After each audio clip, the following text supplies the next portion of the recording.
YouTube. You know, Sports Junkie and Angry Fan back with another live, man. What's happening with y'all? We're going to get to it. How you feeling, Angry? You know it is what it is, bro. How's it going? Yeah, you get that energy up, man. You know what I'm saying? Let's get that energy up, man. We feeling good, man. We're going to start off with the chat. You know what I'm saying? We got Dak owns Filthy. You know what I'm saying? He up off in your chat, Angry. We got that's it for right now. So we're gonna let a few more people get up in here. What up, Dak owns Filthy? Is it Filthy? Dak owns Filthy. Yeah. Okay. I think this whole time I thought it was Philly. It's Filthy. You know what I'm saying? We got Mike in the building. What up, Mike? You know what I'm saying? We're gonna get to some interesting topics today. You know what I'm saying? We got Heat Bro. We in here. Twan B. What up? What's good? We got Chubb.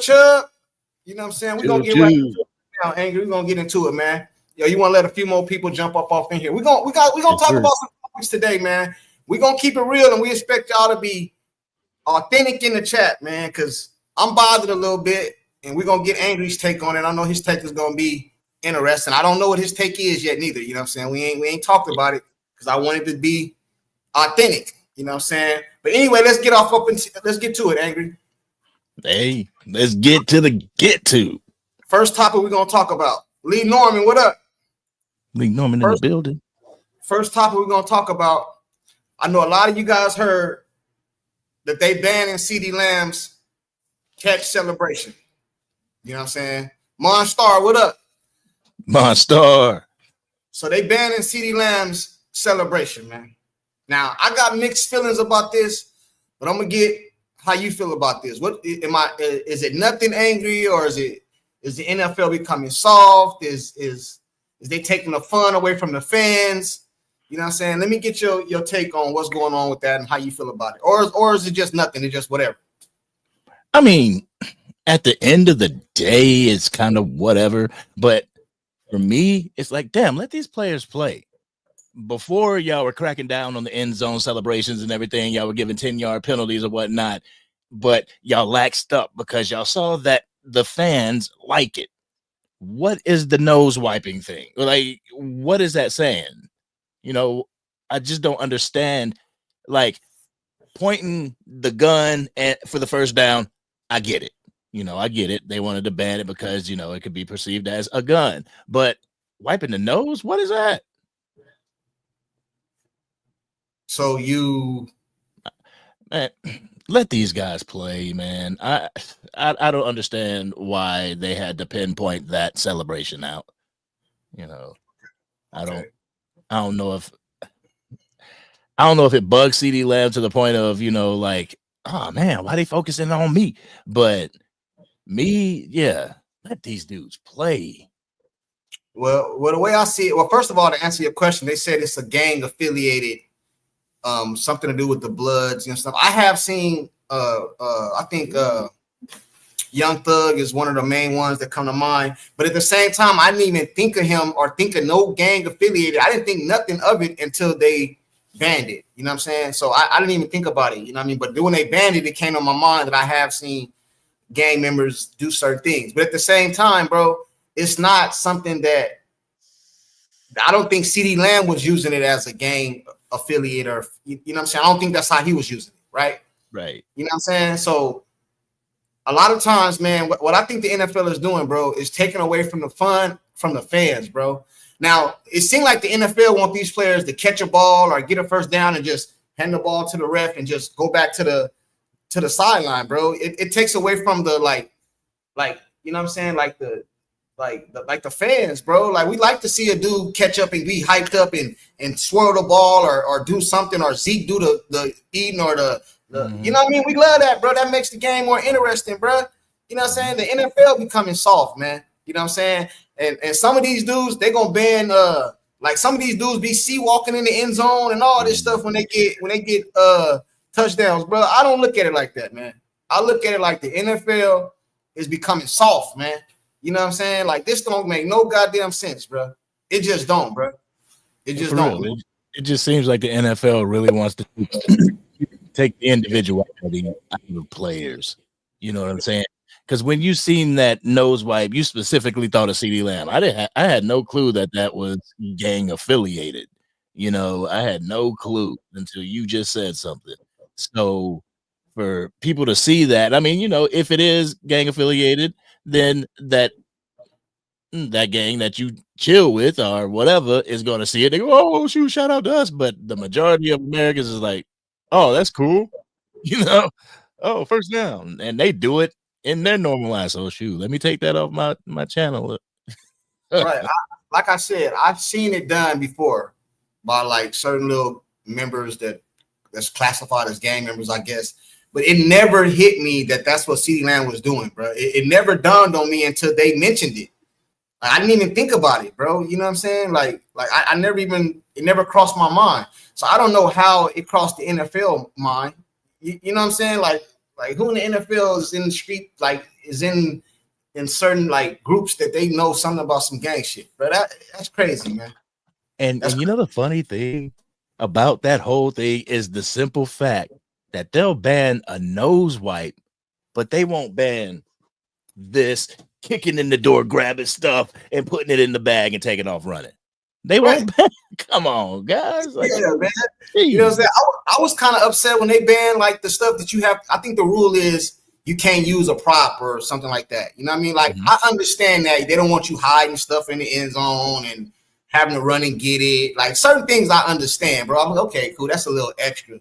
But bro, like let these dudes ball, man. Let these dudes get busy. You know what I'm saying? Like, come on, bro. Like I like that makes the game more interesting.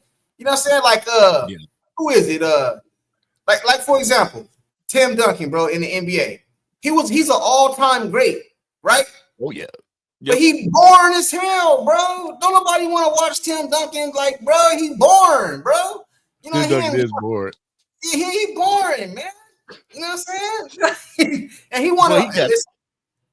Great player, but just boring as hell to watch. Yeah, man, he's boring, bro. You know what I'm saying? So and it be like imagine if Tim Duncan, because everybody know he known for going off the backboard, right? So imagine he went off the backboard and he did some type of like something, you know what I mean? Like the 360 windmill. Yeah, it make the game more interesting when LeBron dunk or something and he look at you and scream or something, you know what I mean? Like, come on, bro. Come on, bro. Marcus and Dak on Filthy said it, Mr. Fundamental. That's Tim Duncan. Yeah, but you can't take away from his on the court play. But he was born as hell, bro. He was born as hell, man. And that's what I look at when the NFL is doing all this dumb stuff, bro. You know what I'm saying? As far as taking away certain things like this. Now, that play with the nose wipe and all that doesn't hurt nobody. It's not a horse collar. It's not a low below the knees. It's not nothing that's injury like, you know what I'm saying? Just like when the NFL changed the rules last year about the kickoff return. Man, they're trying to make this game like fugazi, bro. They're trying to make the game fugazi, man. And there was a couple of NFL players talking to ex-NFL players that were saying that they're trying to make the NFL flag football pretty much. And when they said it was a few years back, and I was like, maybe not, just because the All-Star, the Pro Bowl is that they're not going to turn that into football. But man, as the years go by, it's like, geez, come on, man.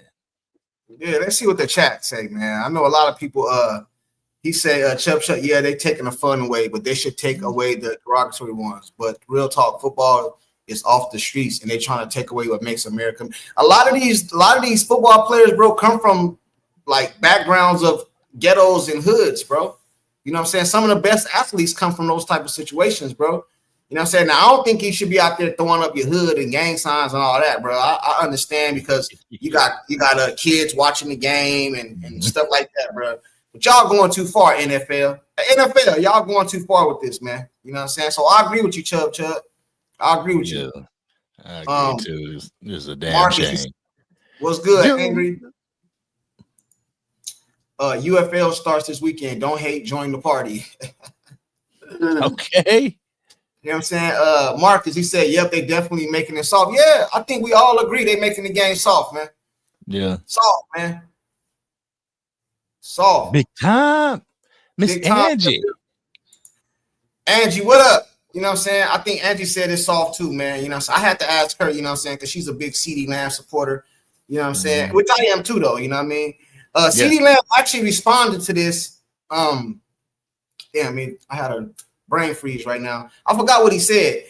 I'm saying, hey, chat, what is CeeDee Lamb response to this, if y'all know? Big Time, what up? Big Time, you know you're more than welcome to pull up anytime, man. You like royalty around here, man. You family. You know what I'm saying? I also want to get your opinion on this, Big Time. You know what I'm saying? What do you think about the CeeDee Lamb nose rub getting banned?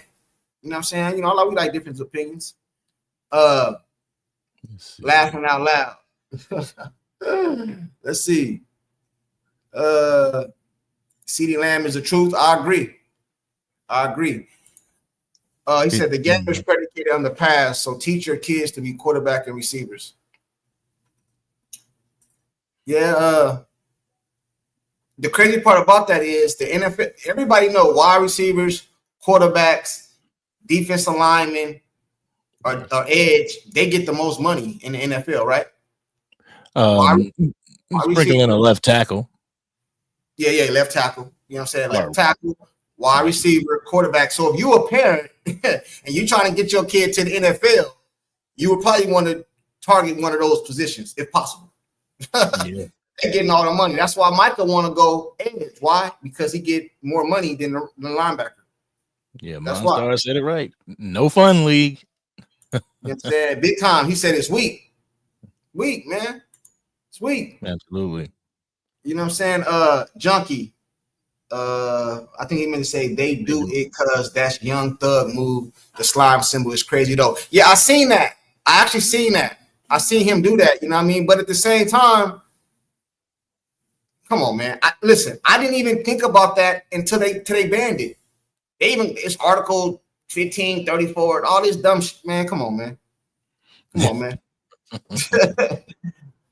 That's too gazy by the NFL to do that to CeeDee Lamb week. Hey, Chad, what did CeeDee Lamb do to Angry?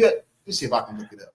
Yeah, I was trying to look it up, but I didn't see anything. Oh, it says shake my head. I have plenty in mind. Oh, yeah. The rule change. So he has plenty of celebrations in mind. And hopefully this year he'll be able to show us. She said it looked like they're saying CeeDee is Young Thug cousin. Hey, now that I think about it, they do kind of. CeeDee Lamb look more like Young Thug than my dude in Buffalo looked like CeeDee Lamb. Keon Coleman, because they cousins. Who cousins? Keon Coleman and CeeDee Lamb. For real?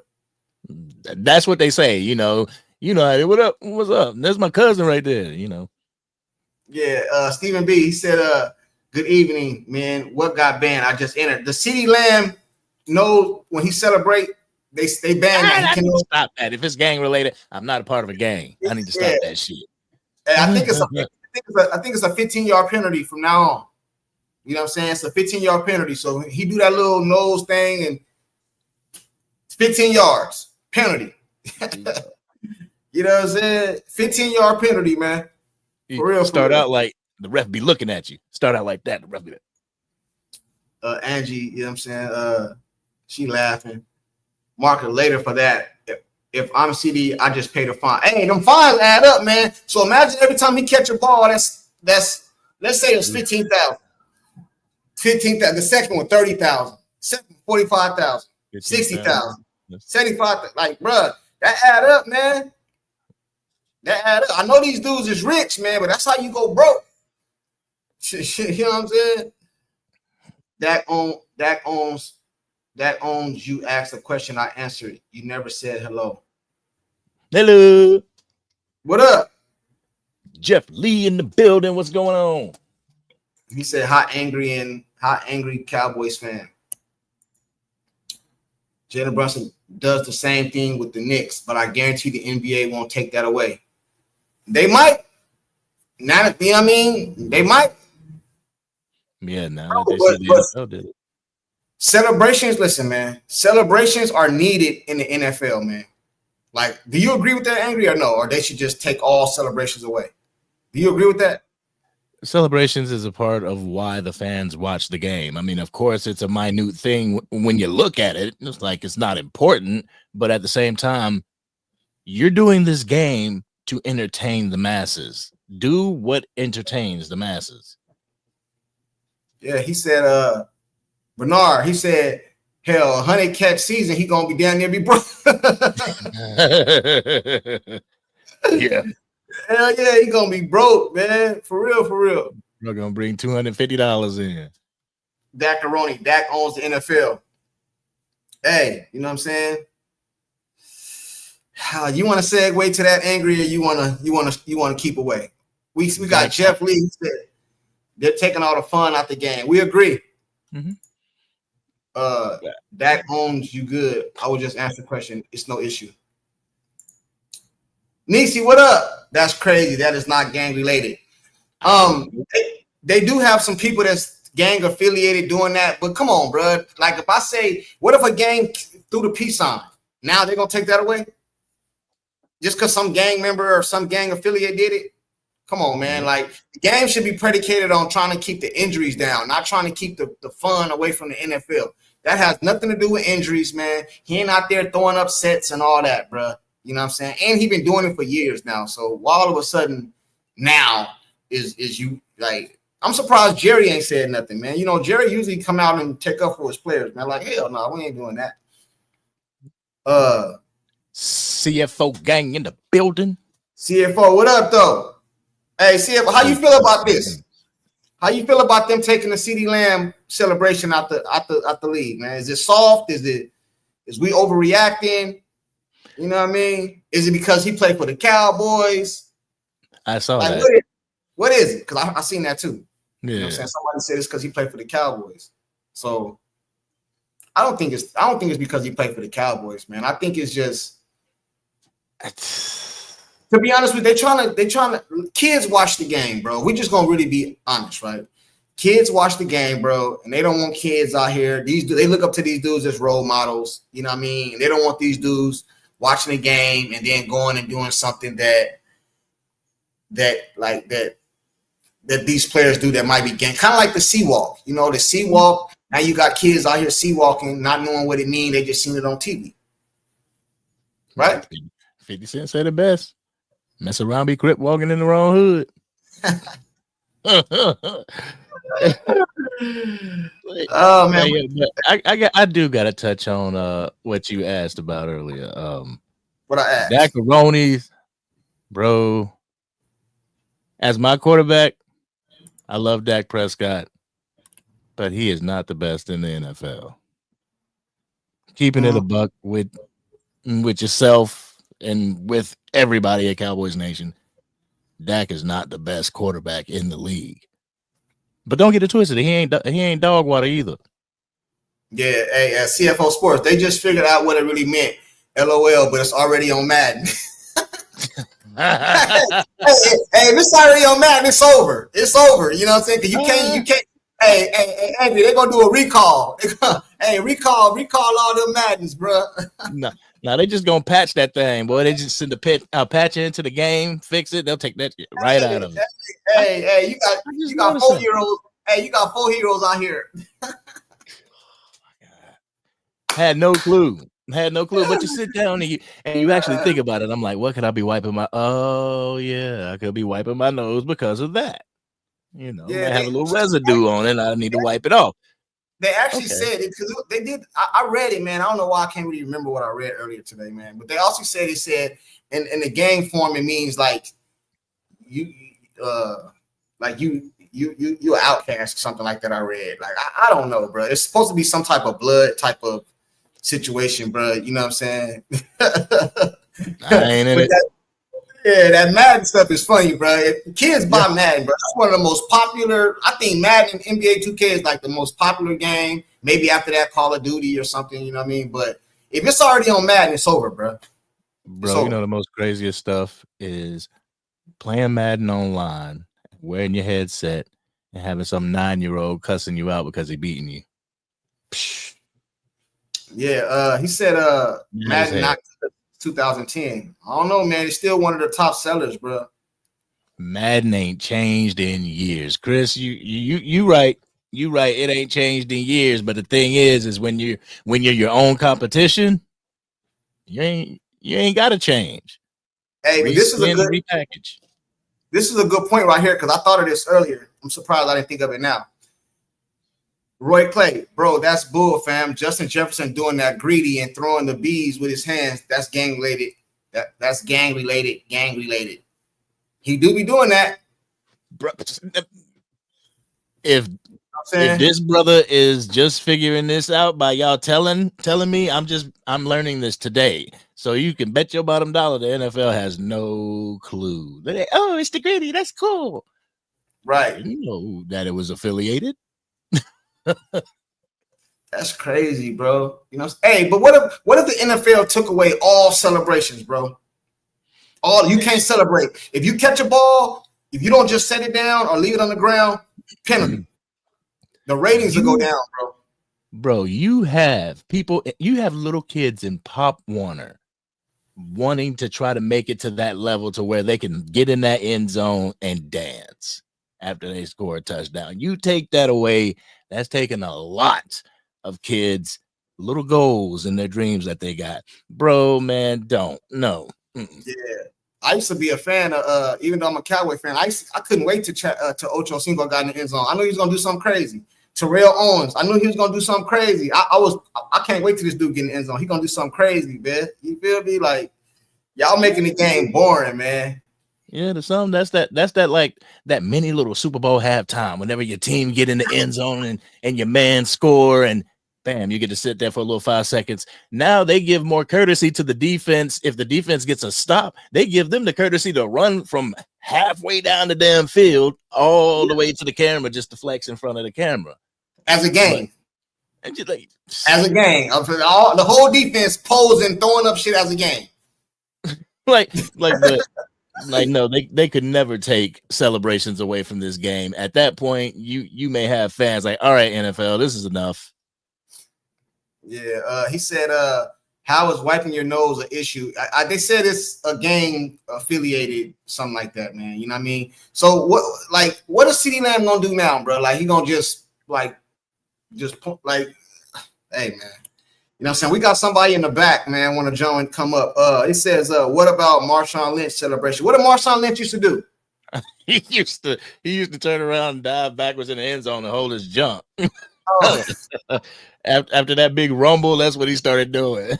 He said, imagine a game with no celebration, man. It'd be whack, man. It'd be whack, man. We got somebody up in the back want to give his opinion. We're gonna pull him up real quick.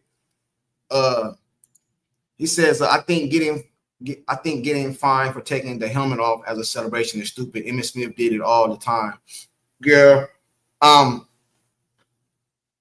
Yeah, I can understand that one, I guess. You know what I mean? Like, yeah, I don't even think you should do that, fine them for that, because it gives the NFL more exposure. Like the NFL players, they got helmets on and pads and stuff, right? You know what I'm saying? So you kind of recognize them from their jersey number, right? Yeah. A lot of these players, a lot of these kids out here, man, if you say a person name, they don't know about jersey number. They don't even know what they look like, bro. And a lot of that is because it's not enough exposure, bro. But I'm gonna pull you up right here. Let me see. What up, Ty? You know what I'm saying? What you feel about this? How you feel about this, man? See, this is what pisses me off though with the NFL and the hate that Roger Goodell has for the Cowboys organization. Yeah. You know, Jerry tried to backdoor him. I get it. That shit should be over with him and the referees and the whole period. You know what I mean? Because it's like, why are they always paying attention to what we doing? You know what I mean? The celebration is for us, the fans, so we can get excited. Right. And hype the team up so we can finish doing what we doing on the field. It's bull junk, man. It's just like the whole Ezekiel Elliott crap. You know, that witch hunt that didn't go nowhere. They always try to find something on the Cowboys because Roger Goodell has a real hate for Jerry Jones. And I don't blame him for hating Jerry Jones because he tried to backdoor him. I don't hate him for that. I would feel the same way too if you try to take $44 million out of my pocket like that too. But they should let it be. You know what I mean? Like, come on, man. They being real petty right now to our team.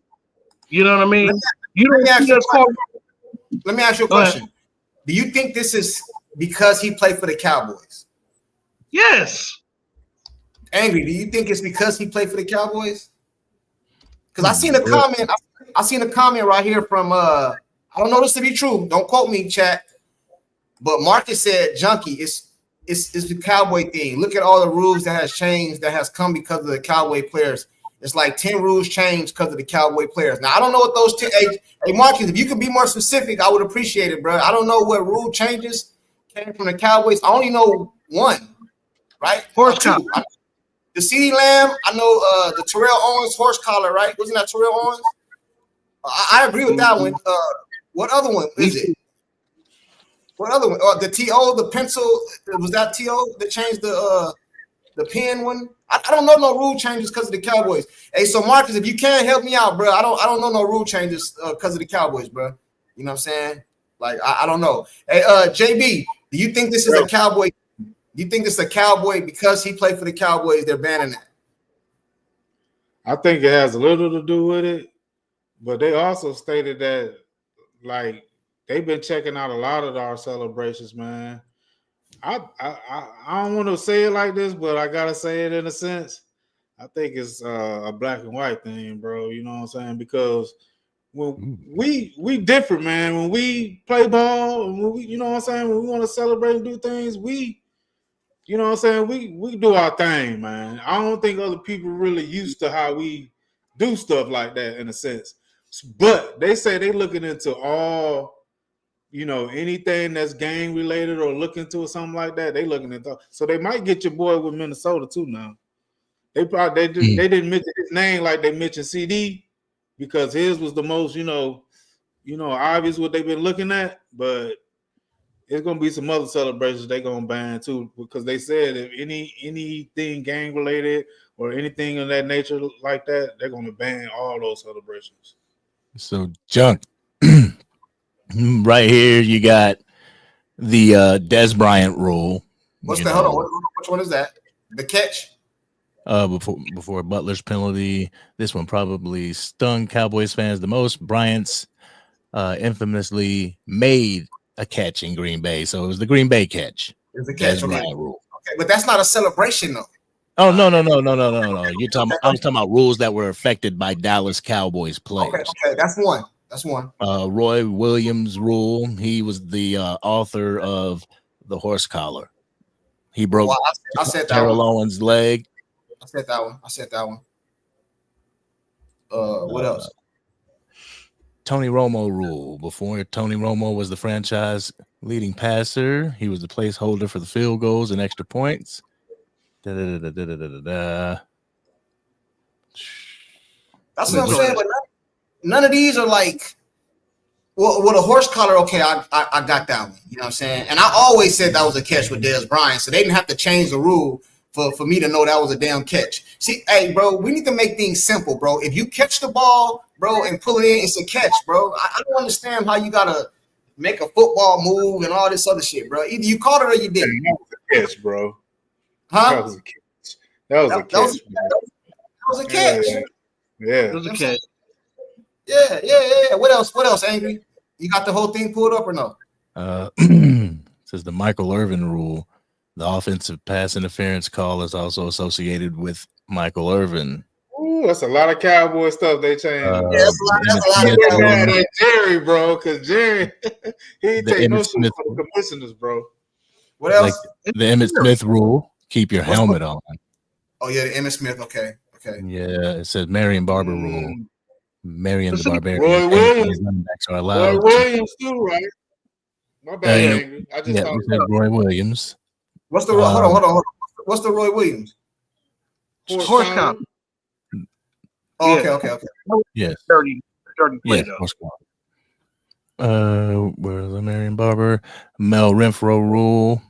A pass tipped by an offensive player and caught by another offensive player while unconventional can provide a burst of excitement. Blah, blah, blah, blah.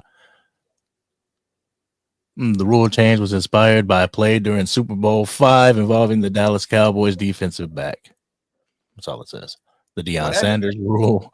That is a lot of rule changes, bro. But what I'm saying is, man, I kind of agree because I have kids, bro. I have some young kids too, bro. You know what I'm saying? I don't want them mimicking gang stuff out here, not knowing what they doing, and then do it somewhere they ain't got no business doing it. They doing it because they seen it on TV, and it be repercussions for something that you're not familiar with. I understand that, bro. Like I get it. You know what I mean? But I'm just saying, bro, that celebration was hard, bro. You don't care, man. That celebration was hard, bro. Hey, when he catch the ball and do that, bro, hey, man, hey, you know what I'm saying? If he just was hard, though, Junkie. That was hard, bro. You know what I'm saying? Like, we magnified on every 10 times more than even the teams that win the Super Bowl. We more magnified than them. You want to take out something? Even though you talked about it before, Sports Junkie, if you can't stop it, don't cry about it. Take out the damn tush push. Take that out of here. You want to take something about it? Hold on, bro. Hold on, bro. Picking on us though. I don't agree with that. Picking on us though. I don't agree with that though. I don't want them to take the tush push out, bro. Like that's an NFL play. You should have to stop, bro. That like I'm a Cowboy fan, bro. I hate when they do it on us, bro. But I gotta keep it real. If the Cowboys, let me ask you a question. Let's say the Cowboys, they had the tush push. Would you want them to take it out the NFL? No, but I got you. I've been. But my thing is like this: why always pick on us though? Anything that we doing, they picking on us, and that's the shit that I be getting mad about with the Jones family. Jerry Jones and Stephen Jones should take this shit personal and say, "Oh, y'all want to do that? Start picking up this phone, and start making some trades. We're gonna make this team better tonight because they want to mess with us. Let's go out here and beat the shit out of everybody." He should have that type of attitude because it's like every little thing that the Jones family, anything dealing with the Joneses and the Star. The NFL is always watching us. They always looking for little stuff that they can pick on us about and say, "Oh, get them for that. Do this on them for that." Like it's been, but that's my thing. That's what pisses me off, man. But at the end of the day, my man, all we need is for our Dallas Cowboys to go out there and shut everybody up. Because at the end of the day, no matter what Jerry say and no matter the circus that he brings to the Dallas Cowboys, it's all about the team going out there and being able to get it done. If the team can go out there, get it done. Hey, man, but you just said the key word, team. Put a real team on the damn field so we can get it done. That's all I'm saying. Why we can't load the dick? Can we load the clip one time in Dak Prescott career? Load the clip, man, on both sides of this ball, man. Come on, man. You said we see other teams doing it every year. We the only ones that load the clip. But cry about it. That clip was loaded 2021. We're gonna get to that. We're gonna get to that in a minute, though, right? But some people said they are about to take. I think I seen it. Somebody said I lost it. My bad. I forgot who said. Oh, right here, CFO Sports. He said they are about to get rid of it. I think he's referring to the tush push. Now, I did a video on this, man. Like, I don't want to be. I don't want them to do that. I don't want them to get rid of it, bro. As much as I hate it, like we that looks soft, bro. If they stop that play, that looks soft. That's soft, man. I don't give a damn, bro. Because if the Cowboys had a play that nobody could stop, I would be pissed if they came out here and stopped it. And then they say people getting injured. Hey, man. This football, bro. You know what I'm saying? Now, I think they should update the rule. I don't think like if he want to take the snap and do what he do with that tush push, I'm good with it. But I don't believe you should be able to put a running back in the backfield or a tight end in the backfield and push him and be able to push him. Like it got to be offensive line and quarterback. That's how I look at it. And I mean, honestly, if you look at the rule and everything, it can be misconstrued from not even the tush push. This could go further to, let's say, running backs making contact, not going down, and the offensive line coming up and boom, pushing him to get him to the end zone. this could be They looked do at that now, that way though. as well. They be putting the running back in the end zone now, though. Yeah, I see what you're That's, saying. that's what I'm saying. So if you eliminate the tush push, that's like eliminating one of those plays. You No. know what I'm saying? No, what I'm saying is I'm talking about at the line of scrimmage. Like if a player, if he can't, say it's 1st and 10 on the 10-yard line. I mean, 1st and goal on the 10-yard line. He throw like a little 5 and out or 5, you know what I mean, in route, whatever, like a little, you know what I'm saying? He catch the ball and then he get to the end zone. They come push him. I think that's fair play. I'm talking about, you know, I'm talking about at the line of scrimmage, bro. You should not be able to take and line somebody behind you and push you into the end zone. You know what I mean? Now, if you make a catch and get past the yard of scrimmage, I believe your team should be able to help you in. Like we see that all the time. You know what I'm saying? We see that all the time, bro. You know what I'm saying? You know what I mean? So I don't agree with that, bro. So you pretty much saying like the first person to get the ball, a person should not be able to push them in the back to advance the ball. Not at the line of scrimmage. The first man getting the ball. So it's at the line of scrimmage. They center the ball. The person that gets that ball, which is the quarterback, can't be pushed by another person. I don't know because I've seen running backs be 1st and 3, 1st and goal on like the 3-yard line. They get the ball and they push them in. So I don't know how I feel about that, bro. You know what I mean? So I've seen that happen both ways. So I don't know how they would word it or nothing, but I just don't feel like. Just don't ban it, bro. Like that, you know. That's how I see it, man. Just don't ban it because it. Hey, bro, and I'm gonna tell you something. You might not know this, or I know y'all know this. The tush push been around for a lot of years, bro. You know what I mean? It's just that they named it or they do it the best, bro. You know, it's almost like a quarterback sneak. What's the difference between the two? They perfected that shit, bro. Yeah. What'd you say? That's all it is. They perfected it. They perfected it, bro. Yeah, and if everybody can do it, they would. I don't agree with it if they take it away. I don't agree with that. You gotta try to figure out a way to stop it. I mean, that's it. Or don't get into that position where they getting 3rd and inches or 4th and inches. You know what they're gonna do? Stop them before they get to it. I mean, hey, you just gotta stop them. Yeah, man. Yeah, there was because we had a special play they couldn't nobody stop. You would want it banned. They become hell no. Hey, before we keep going, hey, shout out to Jeremy Betts for the $5 super chat, man. Appreciate you, man. I don't see nothing that you put, you know what I'm saying, as a, you know what I'm saying, but shout out to you, man. Appreciate you. Yeah, man, but if the Cowboys had something that they couldn't stop, I would not want them to stop it, bro. At all, bro. And pretty soon, let's just say, for example, they say it's born. We talked about this yesterday. Do y'all remember that the Bills game versus the Patriots, when the Patriots ran the ball all game, they didn't throw the ball at all? Remember that game? But what if the NFL came out and said you can't do that? It's boring. Oh, hell no. Like you taking strategy out the game? I know, but I'm saying though, it's almost the same, bro. To me, what's the difference between them banning the tush pushing that? They talking about injuries, bro. Like that. If Philadelphia want to risk their players' injury, bro, them dudes get paid millions of dollars, bro. You know what I'm saying? That's how I look at it, man. At the end, that's what it boils down to, is that you're going to do the tush push one too many times, and the pile, everybody's going to get off the pile, and Jalen Hurts ain't going to be able to get up. Like, knock on wood. I pray to God that don't happen. Jalen Hurts is a grown man, bro. He can tell his coach he don't want to do that tush push no more, bro. You know what I mean? Or he can, you know what I mean? Like, I don't think they should. Maybe he like doing it. Well, how many touchdowns he got out doing that shit? A gang up. 14? Damn near a year. Why would he want to stop doing that shit? Shit, I wouldn't. If I had a play that's just unstoppable, man, I'll keep running it. Why would you? That's just like on our team. If we got a hot receiver or a hot running back, and it's working, why would you stop? Just keep doing that shit until it gets stopped and figure something out.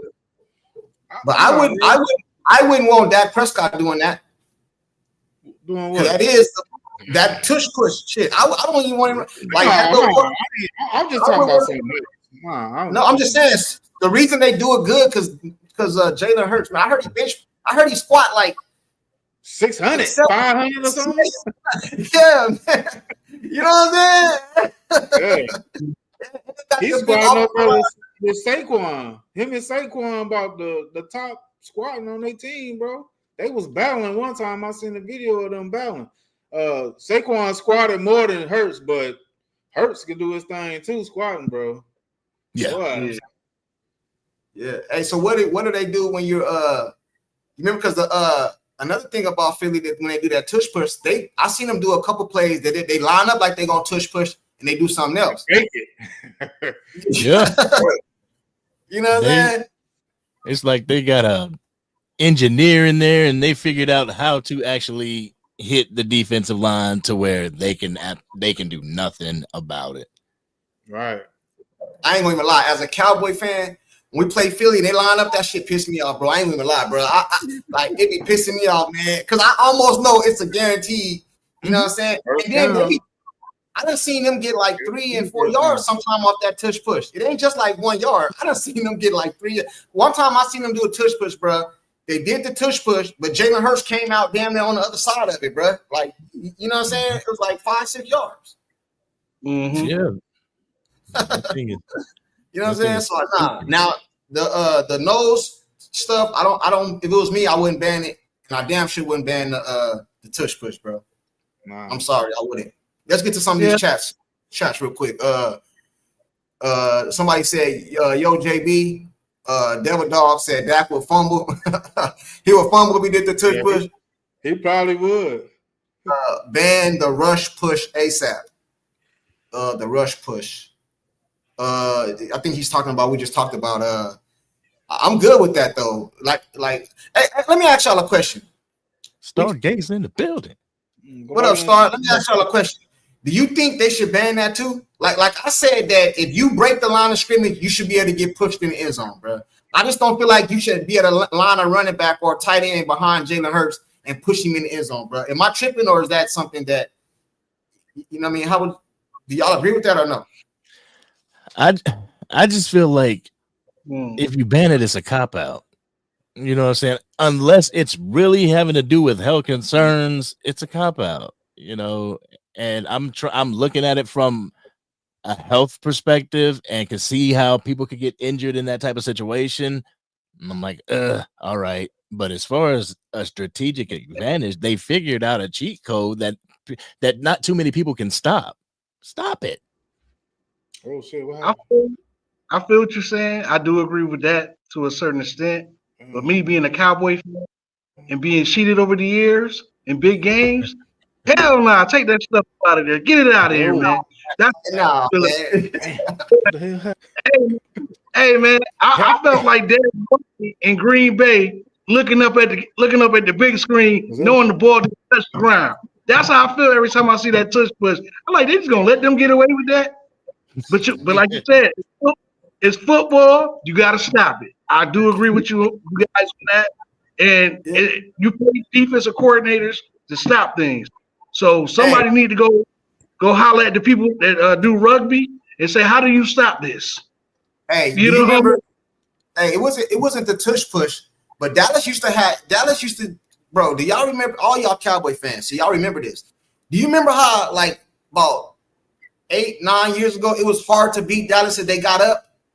Remember when we had Barber? If we get up in this fourth quarter, you just lost the game, bro.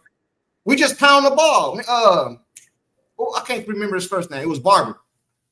Marion Barber. Marion Barber, bro. Y'all remember how we used to get up? We used to play, you know what I'm saying? Possession football. We get up. It's hard to beat us, bro, because we just run the ball. It's the same thing, basically. It's something you can't stop. You know what I mean? It's the same, basically.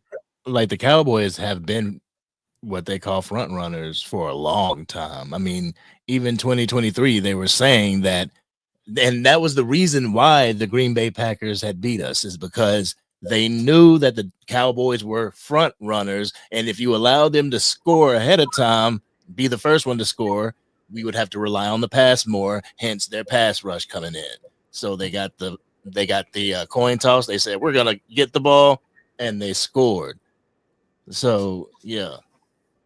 I understand them banning the nose thing, but the reason I don't like it is because it just shows like a start to a whole bunch of other stuff coming, bro. You know what I'm saying? Just like when they were trying to change the rules this offseason, when all the teams put in their what they want change. I agree on some of that stuff. I don't believe you should be able to be under 500, bro, and another team is better than you and you go to the playoffs, bro. Like certain things like that, I'm good with. even if it affect the Cowboys. You know what I mean? Like, there's no way you should be able to go to the playoffs, and this team over here is under 500, but you go to the playoffs because you over here in this weak ass division or something. I agree with stuff like that, but all this other stuff, bro, I don't, bro. I don't agree with it. You know what I'm saying? Anything else y'all want to touch on this topic before we move along? Hey man, I just want, me personally, before I get up off here, man, I just want the Cowboys to take this stuff more serious. The league is the people in the front, the big dogs at the Shield is picking on y'all. When are we gonna get serious and say, you know what, F this, I'm about to put a team together. You know what I'm saying? I'm about to try to wheel and deal, maybe say F them picks one year. Say F them picks and start just picking people from other people's teams to make your team a nice squad and try to see what you can do, because we only got so long with Dak, man. And you know, like the other time, the other show we was on, I was on with you guys, people was beating up on Dak a lot, but let's keep it real for what it is. With Dak Prescott, it's amazing what Dak Prescott has done with no damn running game. I got to give him his props. If I don't give him his props for nothing else, the man did the damn thing without a running game. That's one of the main reasons why we got blown out by Green Bay. The dude made it to the playoffs with no running game. Every other team has a running game. If you're going to win the bowl, you have to have a running game. Oh, yeah. Nobody with a running game, because the only thing they're going to do is put him in a zone. Every time. Zeke and Pollard wasn't nothing. Man, Zeke should have been sat down in that damn San Francisco game when Pollard came on the field and scored. When Zeke knew he was hurt, Zeke should have been his ass on the goddamn sideline. When we scored that one game, that one playoff game we scored, Pollard got in the game. That's why they had to hurt Pollard, because Pollard was tearing San Francisco up. And if you don't believe me, go back and watch some of them games when Pollard was tearing them up. They knew who to take out. That's why they did that dirty, cheap shit that they do in San Francisco when they tackling. And I know I'm not the only one that ever seen how the dude that got hurt last Aiden Hutchinson from the Lions. Huh? Aiden Hutchinson from the Lions used to hip drop a lot too. That's what I'm saying. But those 49er linebackers, oh, they was good for that. That's why they was hurting people like that. That's why, didn't they ban that? Yeah. Mm-hmm. See what I'm saying? But didn't they ban it after Pollard got hurt in that playoff game? Yeah, that was 2023. Yeah, it wasn't. You couldn't do it last year. That's what I'm saying, man. But don't get me wrong, big dog. Yeah, Zeke did his thing, but let's keep it real. Zeke shouldn't have been on the field some of them games, man. Them big games, because he was slowing up. So what you saying is Zeke and Pollard was not good enough for Dak. He should have had a better running game than Zeke and Pollard. I'm talking about for his career. You telling me Zeke and Pollard wasn't good enough for him to do anything in his career? Is that what you're saying? In the beginning of Zeke's career, beginning of Zeke. Hold on, bro. Hold on. Check this out. Let's do this real quick. Because I don't want to make this because we do this every time, bro. Like, we do this and we get to talk about that. I'm just answering. No, I ain't talking about you. No, I got you. You good. I'm not saying that. I just don't want to have an all-out debate. You know what I'm saying? If we're gonna talk about Dak, we're gonna talk about him being the quarterback for the Dallas Cowboys and moving forward. We ain't gonna talk about all back in the back. Yeah, all the other stuff, we need a running game. That's what I feel like this man needs, is a running game and a wide receiver too. And I think we'll be a better offense. Did you see the video? What he's saying? That's all. No, it's cool. You good. No, you good. That's not good though. That's good. If you give this man a good running game, a good running, so he can do his play action, because Dak is deadly with that play action, man. I miss him doing the play action. All this shotgun crap has really got me mad. But that's all I gotta say is, if you can get this man a good running game and a good running scheme, and another number two, he'll dot you up. I agree with you. Hey, Angry. Yeah. How do you feel how do you think Dak looked on the video we seen coming out as far as health wise, or as far as how did he look to you? I mean, from what I can see, he looking lean. You know, it ain't really showing us much. It's showing us a couple throws and, you know, him posing for the camera. So you really don't know. But the good news about it is that he's out there throwing with his wide receivers. He's out there building that camaraderie, continuing that camaraderie with his wide receivers. It's like the second time he throwing out there. Last year, Ceedee wasn't there. Why he wasn't? Why the starter, the number one receiver, ain't never out there with Dak? Because your boy Darren Wilson said the same thing, bro. He said every season, because he work at the Star, he said he can look down. He can look down on the field while they practicing. And he said he never see Dak Prescott with the number one receiver before training camp, was just out like they out there doing now. Yeah. He's never out there with the number one. Why Ceedee ain't never out there with Dak? Well, that's not really true, because last year he wasn't out there with Ceedee because Ceedee was holding out for the contract. You know what I'm saying? What about the year before that? Well, I can't speak on the year before that, but I know last year, you know what I mean, he was out there because of that. You know what I mean? So that's what I'm speaking on. As far as why Ceedee ain't out there this time then? Well, the season not even start. I'm pretty sure you'll see videos of him and Ceedee out there. You know what I'm saying? I'm pretty sure you'll start seeing. Did y'all see that picture where they showed online with all the receivers Dak was throwing to? No, I didn't see it. Yeah, you saw that, Angry? Mm-hmm. I didn't see it. Ceedee wasn't in that picture. He wasn't in it. I gotta agree with him on that one. I agree with that. Because when the voluntary workouts start, I need Ceedee there, so they can be on the page the whole way. Because and Ceedee gonna be the leader. My bad. You go. My bad. Go ahead.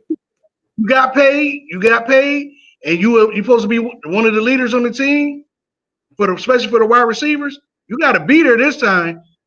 Y'all sit out too many games when the preseason starts. Mm-hmm. They got to be on the same page in the voluntary workouts and the mandatory workouts. We need them there the whole ride. I agree with that. I do agree with that. Yeah, I can agree with that. But how did he look though? Tom, what? I just see just a little sample size. Hold on, I'm gonna get to you, JB. I can't judge him off that, bro. JB, I'm gonna get to you. Did what? I did what? No, I'm saying you can't judge him out there throwing in shorts. No, I didn't say that. I didn't say that's not what I was saying. I'm talking about okay, this is what I mean. Let me emphasize what I'm saying, bro. As far as we know, whether it's fake or not fake, we're not gonna get into all that. From what we know, the reports we heard is his hamstring. His hamstring was off the bone. That's what we heard. I'm not going off of the speculation. That's what we heard. So based off that, how he looked out there moving. You know what I mean? The sample size that we have, that we seen. I'm not asking how we didn't even see him catch him. Maybe he overthrew him. I don't know all that. You know what I'm saying? I'm just saying, as far as what we know, how did he look? I heard he looked good. That's what I heard. I didn't see the videos, but I heard he looked good. I didn't see the video, but I heard he looked good. Okay. All right, JB. How did he look based off what we seen? Moving. You know, you seen him take. Look like every time he come back into the regular season practicing throwing the ball, it don't look no different to me, bro. Don't look no different. Usually when Dak come off injury, he be balling though, man. Nah, no, he don't. He get his. That's why I start off slow. Just like my man Ty was saying, he was saying, why is the Ceedee there with them doing training camp? You know what I'm saying? Involuntary training camp. You know, all that through the preseason, all that. So when we get to game one, it's like they off. Like, why they be off? Why do we start so slow? No, hold on. But we got to stop this, man. We got to stop this narrative, because let me break this down, man. Last year, Ceedee was holding out for his contract. Do we all agree on that? Okay. The year before that, Ceedee balled out with that. So we're not going to talk about the all season, what they didn't do, because they set records together. Is that true, or did I make that up? Well, what happened this season? We're going back. No, you said we starting this season going forward. That's what you said. I said as far as Dak go, we was talking about CD, right? That's what we was talking about, CD and Dak, right? Because you said CD ain't always out there. So what I'm trying to tell you, last year was because his contract. And the year before that, I don't care if he wasn't out there because the way they came in there was balling. You know what I'm saying? We started off slow because it was a hashtag spam CD because our offense started off slow. I agree with you. That's when CeeDee Lamb went to him and said, I forgot what he went to him and said, but because our offense was sputtering. Why was our offense sputtering? But they balled out that year, right? Did they ball out together that year? No, they didn't start balling until like midpoint. The overall year. Did CeeDee Lamb have a great year that year? That's the year that Dak Prescott was up for MVP. Is that right? Yes. So they balled out. They were the one vote out of 99. Let's talk about why they start off slow because that leads into the playoffs. We start off slow. I'm saying, why did they start off slow that season? Why was it a hashtag spam lamb in that season? Because they wasn't going. Always starting off slow. I'm gonna answer your question because they wasn't treating, even though he's a number one wide receiver, they wasn't treating him like the number one wide receiver.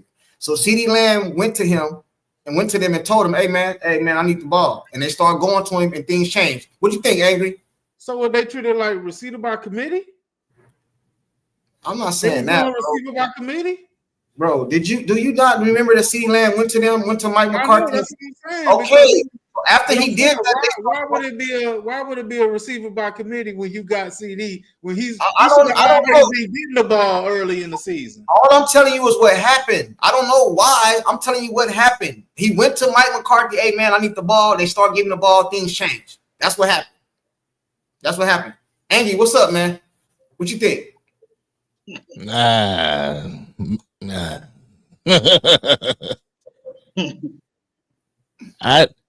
As far as the video, let's go back to the video because I just think the debate is pointless. You know, it's nothing that you can build from to move forward with the Cowboys. And that's the main thing that we want to do is move forward, how this team can win moving forward. So he looked all right from the video. It's encouraging. It's encouraging to see that he's ahead of time, whether it was completely flapping off the bone or a little piece was off the bone, it was off the bone. So it's good to see that he's ahead of schedule, that he may be back for training camp with the Dallas Cowboys, and we can hopefully, score in this upcoming draft and better our position. Hey, Hoodie Kush, you're not in no back room, bro. I don't know what you're talking about. Angry is you got somebody. He said I'm waiting in the back room, but to answer your question, ask Mike McCarthy why the offense started slow. You're not in the back room, bro. I don't see you. Yeah, I don't have control over that. Oh, now he is. And that's my thing. Like, when players take accountability, coaches need to take accountability as well. The entire year, the entire regime when Mike McCarthy was here, that was my complaint. These guys start off way too slow. Why are we starting off slow? That's not going to work in the playoffs. These 3 and dones on the first drive. Come on, at least give me 3 points. That has been my gripe with Mike McCarthy being here. And I just think that may have to do with a scheme issue as opposed to a quarterback issue. Dak does have his damn faults. He does. There's times where I'm yelling at the TV at him like, yo, but your coach got to be able to coach. The running scheme. Steinheimer's scheme is going to be better than Mike McCarthy's because when I saw the interview with Cooks with Clarence Hill Jr., he was saying that Schottenheimer's really not he's going to bring like a sprinkle of what he knows, but he's still going to keep Mike McCarthy's stuff. Like, why would he keep some of Mike McCarthy's stuff? We need something brand new. We need to get Mike McCarthy because we need to get his stuff out. That's not what he said. Well, yes, he did. He said that. That's not what he said. All right, just look outside the box of that. What is Mike McCarthy's stuff? Mike McCarthy's stuff is a derivative of the West Coast offense. The West Coast offense is what Brian Schottenheimer ran You know, the Marty ball was a derivative of that fast-paced timing offense. That's what he ran up in Seattle. He's bringing it to Dallas, so they pretty much know it. They know it. Just like the 49ers said, we knew what they were running because their West Coast offense, he's just going to bring that. I mean, it's continuity. You know what I'm saying? Something new. We need something different. You want me to? Okay. All right. I think it is going to be something new because, as you all know, I wasn't a fan of the shoddy hire. You know what I mean? But once I heard him speak, and I'm just going off what he said, you know what I mean? I don't know what he's going to do, but based off what he said, is he's going to mirror the passing and the run game. He's going to get back to the run game. Now, Mike McCarthy said he wanted to run the ball, but we know he didn't put emphasis on running the ball. So I believe that he's going to get back to running the ball. And I know a lot of y'all watch the Cowboy games, bro. Y'all be sitting at home like, oh, I know what's about to happen here. I know a play this year. And then some of the opposing teams came out and said we knew what they was getting ready to do. Do y'all remember that? Zach Bourne said we knew what they was getting ready to do. When he hit Rico, when Zach Bourne hit Rico, Zach Bourne said, "Stop running that fucking play." And they ran it again. And they ran it again. They ran it again.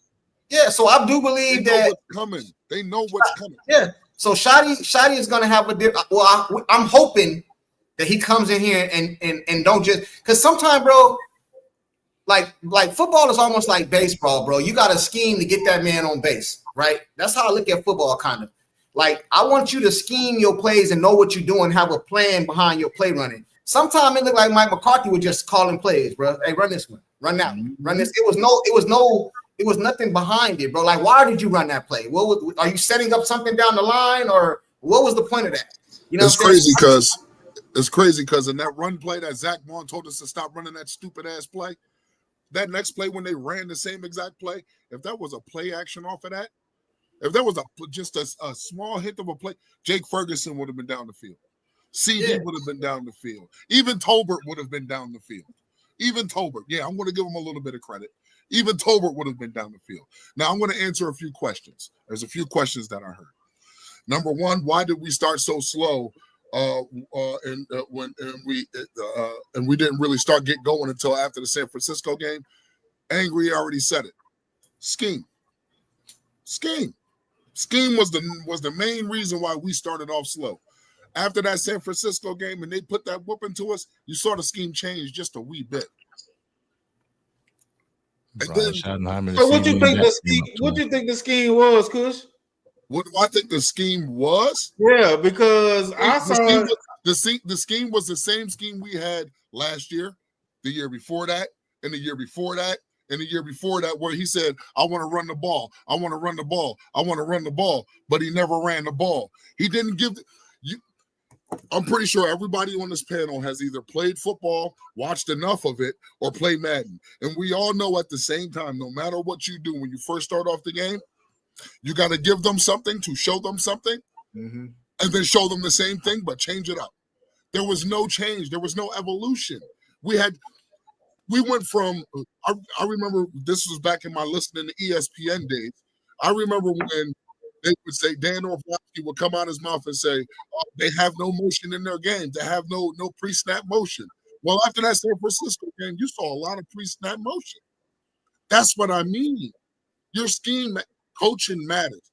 Now, you're saying that JB, you asked, what do we think they're going to do better this year under Shotty? Yeah, that's the difference. You think you're going to bring a different scheme? It's not about a different scheme. It's about doing those things that you know that another team isn't prepared for, like pre-snap motion, like marrying the run to the pass. Again, when Zach Bourne told us to stop running that dumbass play, and we ran it again and got stopped for -2 yards, all he had to do, if Mike McCarthy was smart enough, all he had to do was just play action off of it. We all know that Dak is, bar none, one of the best quarterbacks in the league on play action. So why not use that? All right, so they know we're running this play. I just heard him tell us to stop running this play.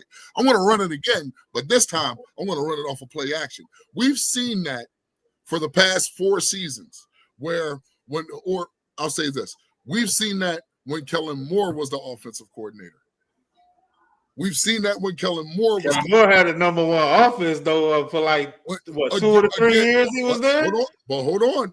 Caveat to that, we also had a top 5 offense under Mike McCarthy, except for last year. When? Oh, that was when Kellen Moore was there. He wasn't top 5 without Kellen Moore. Kellen Moore left in 22. So 22, 23. That offense was top 5, 23? Yes. Yeah. And we didn't do shit in the playoffs. MVP. We led the league in points scored. Yes. And that shit didn't translate to the playoffs, though. Say it again. It didn't translate to the playoffs. Obviously. Because we all say the same thing. We went home. This is where, but that's where evolution comes in. That's where evolution. Look at how the Eagles won the Super Bowl. When Kansas City played defense on them, what were they looking for? Say it with me. Saquon Barkley. That's what they were looking for. They didn't care about the pass. They played the run the entire game. Yeah, but the pass got them though. And got them though. Hey, hold on. I want to ask y'all a question. You know how we didn't want Kellen Moore? You remember how we all was like giving Kellen Moore out here? Do y'all feel some kind of way we didn't want Kellen Moore? He went right over there and won a Super Bowl? No, not at all. Here's why. He had a litmus test.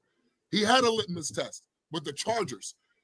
Justin Herbert was supposed to be all world. That wasn't a test for the Chargers, bro. Stop it. He had plenty of injuries on that team at the time. He didn't have Herbert for like full-time games, bro. That was his first year there.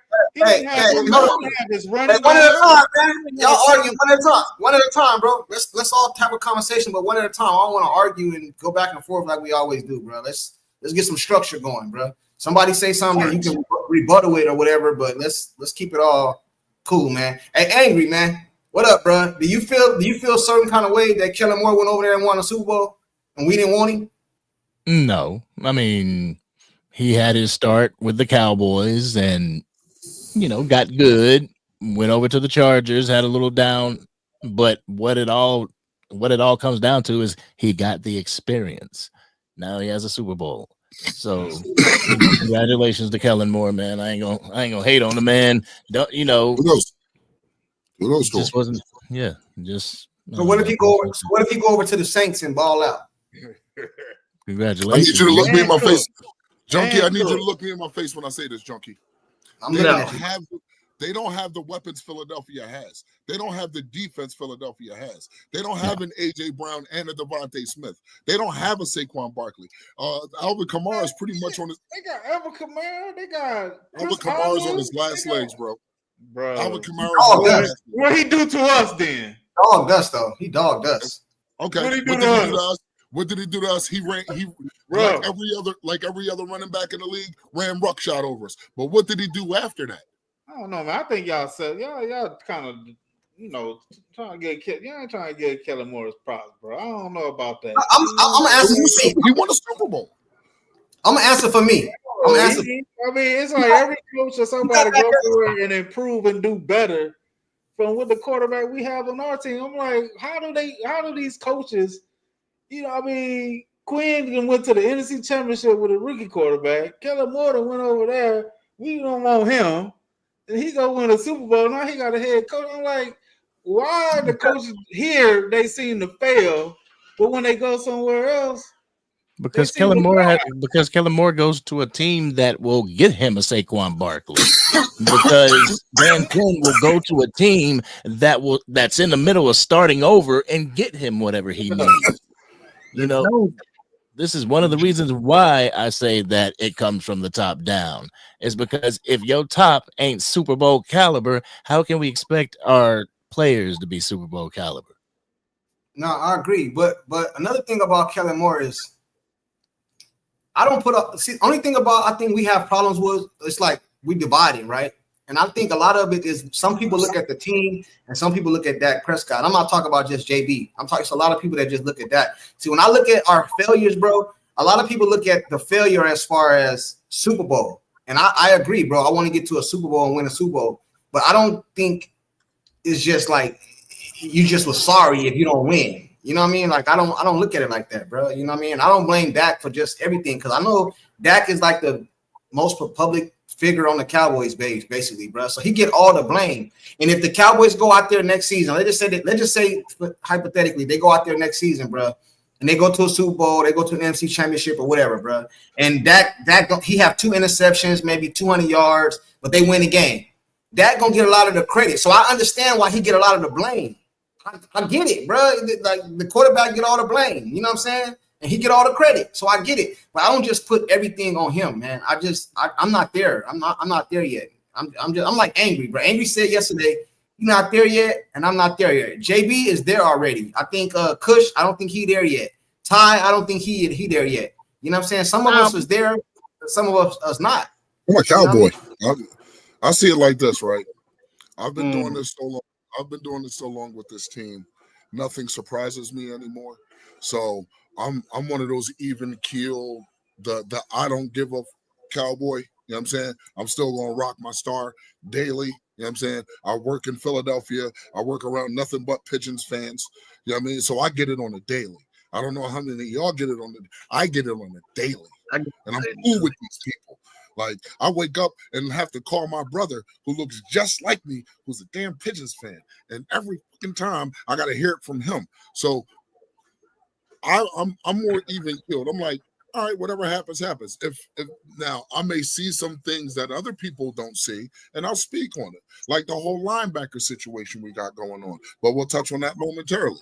I'm not one of those dudes who's like, because we haven't won a Super Bowl in 30 years, it's all doom and gloom. There's teams that's never been to one.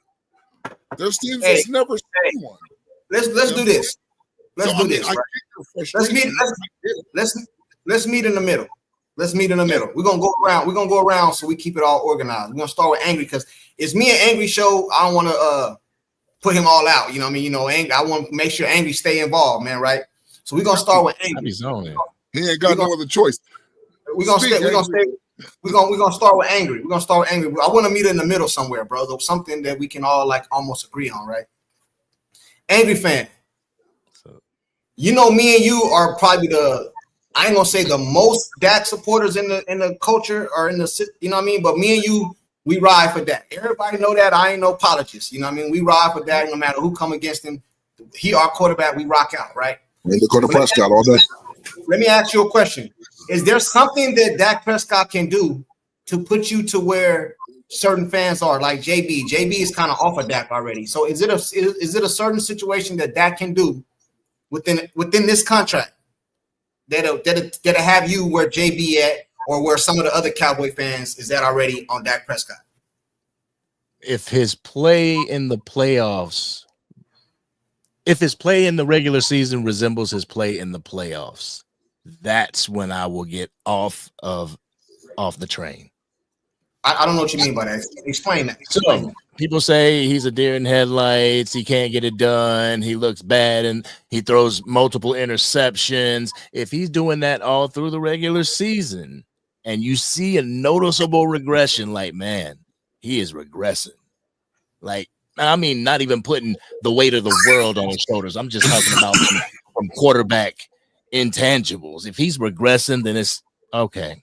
Like, because right now his health is kind of regressing, so you got to have that talk in the future at the quarterback position for the Cowboys, you know. But it's having that talk. Not so let me be devil's advocate for you, Angry, right? Jerry Jones go out and let's say he pick up Keenan Allen in free agency. He go and get a running back in the draft. He go and get a wide receiver in the draft. So now he don't fortify the offense, the skill positions, basically. He kind of, let's say he tweaked the offensive line to make it, you at a 4 right now, offensive line, I believe. So let's say he get it to a 7. You know what I'm saying? And then he do something to the defense side of the ball. And Dak Prescott go out there, we make the playoffs, but he get bounced in the first round like always. Are you off of that? Bro, I am like this. Y'all, we make it to the playoffs, get bounced in the first round with a year 1 coach. I'm good with it. I'm looking at it like this. With Brian Schottenheimer, with Dak Prescott, both having 4 years on their contracts, you guys now have 4 years to get us a Super Bowl. I mean, am I expecting a Super Bowl every single year? No.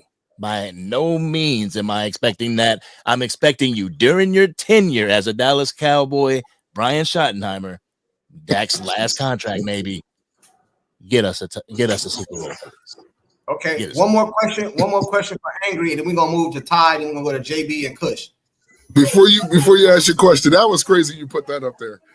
That's crazy. You put that up there. Oh yeah, hey Michelle, hey, I like the show. I'm not watching because JB get on my. Hey, I like the show, but JG he cool, man. JB has his own opinion. Cool, you know, what I mean? He has his own. I don't agree with him.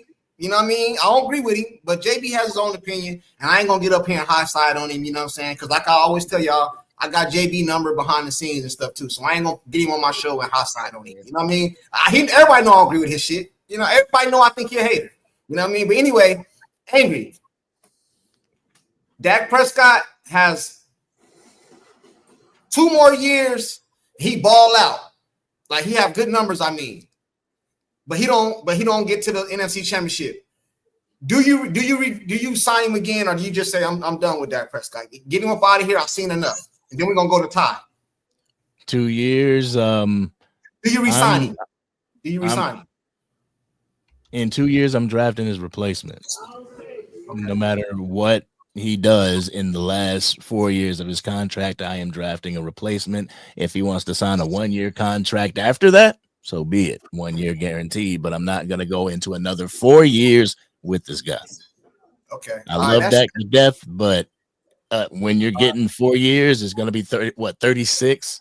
Now, by then it might be more, bro. You know what I mean? The NFL keep going up. You know what I'm saying? Now, before we move on to Ty, I want to ask JB. JB, are you comfortable with Angry fans?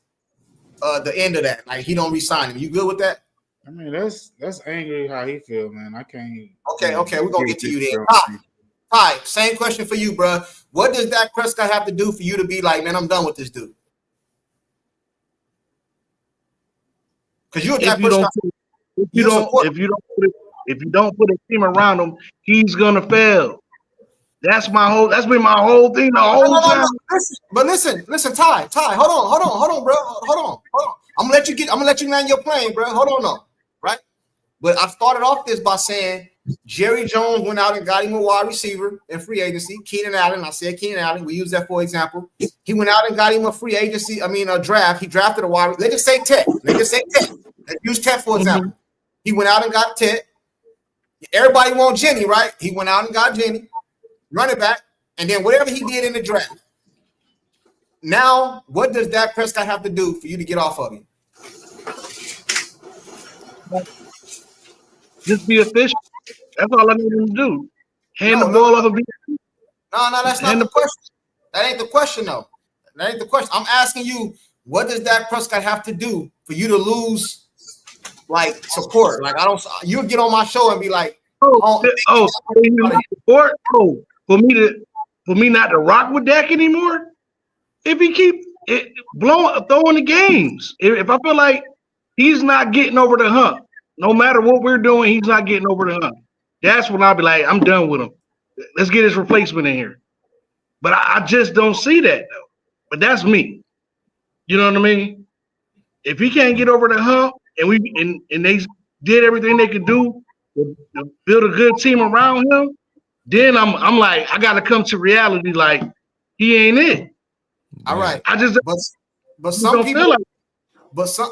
Ty, this is not me rebutting you. I'm just going off what people say. So if somebody told you, hey, well, Ty, you said that they did it, they gave him all this and he didn't get it done. Some people would say they have gave him that and they didn't get it done. What do you say to that?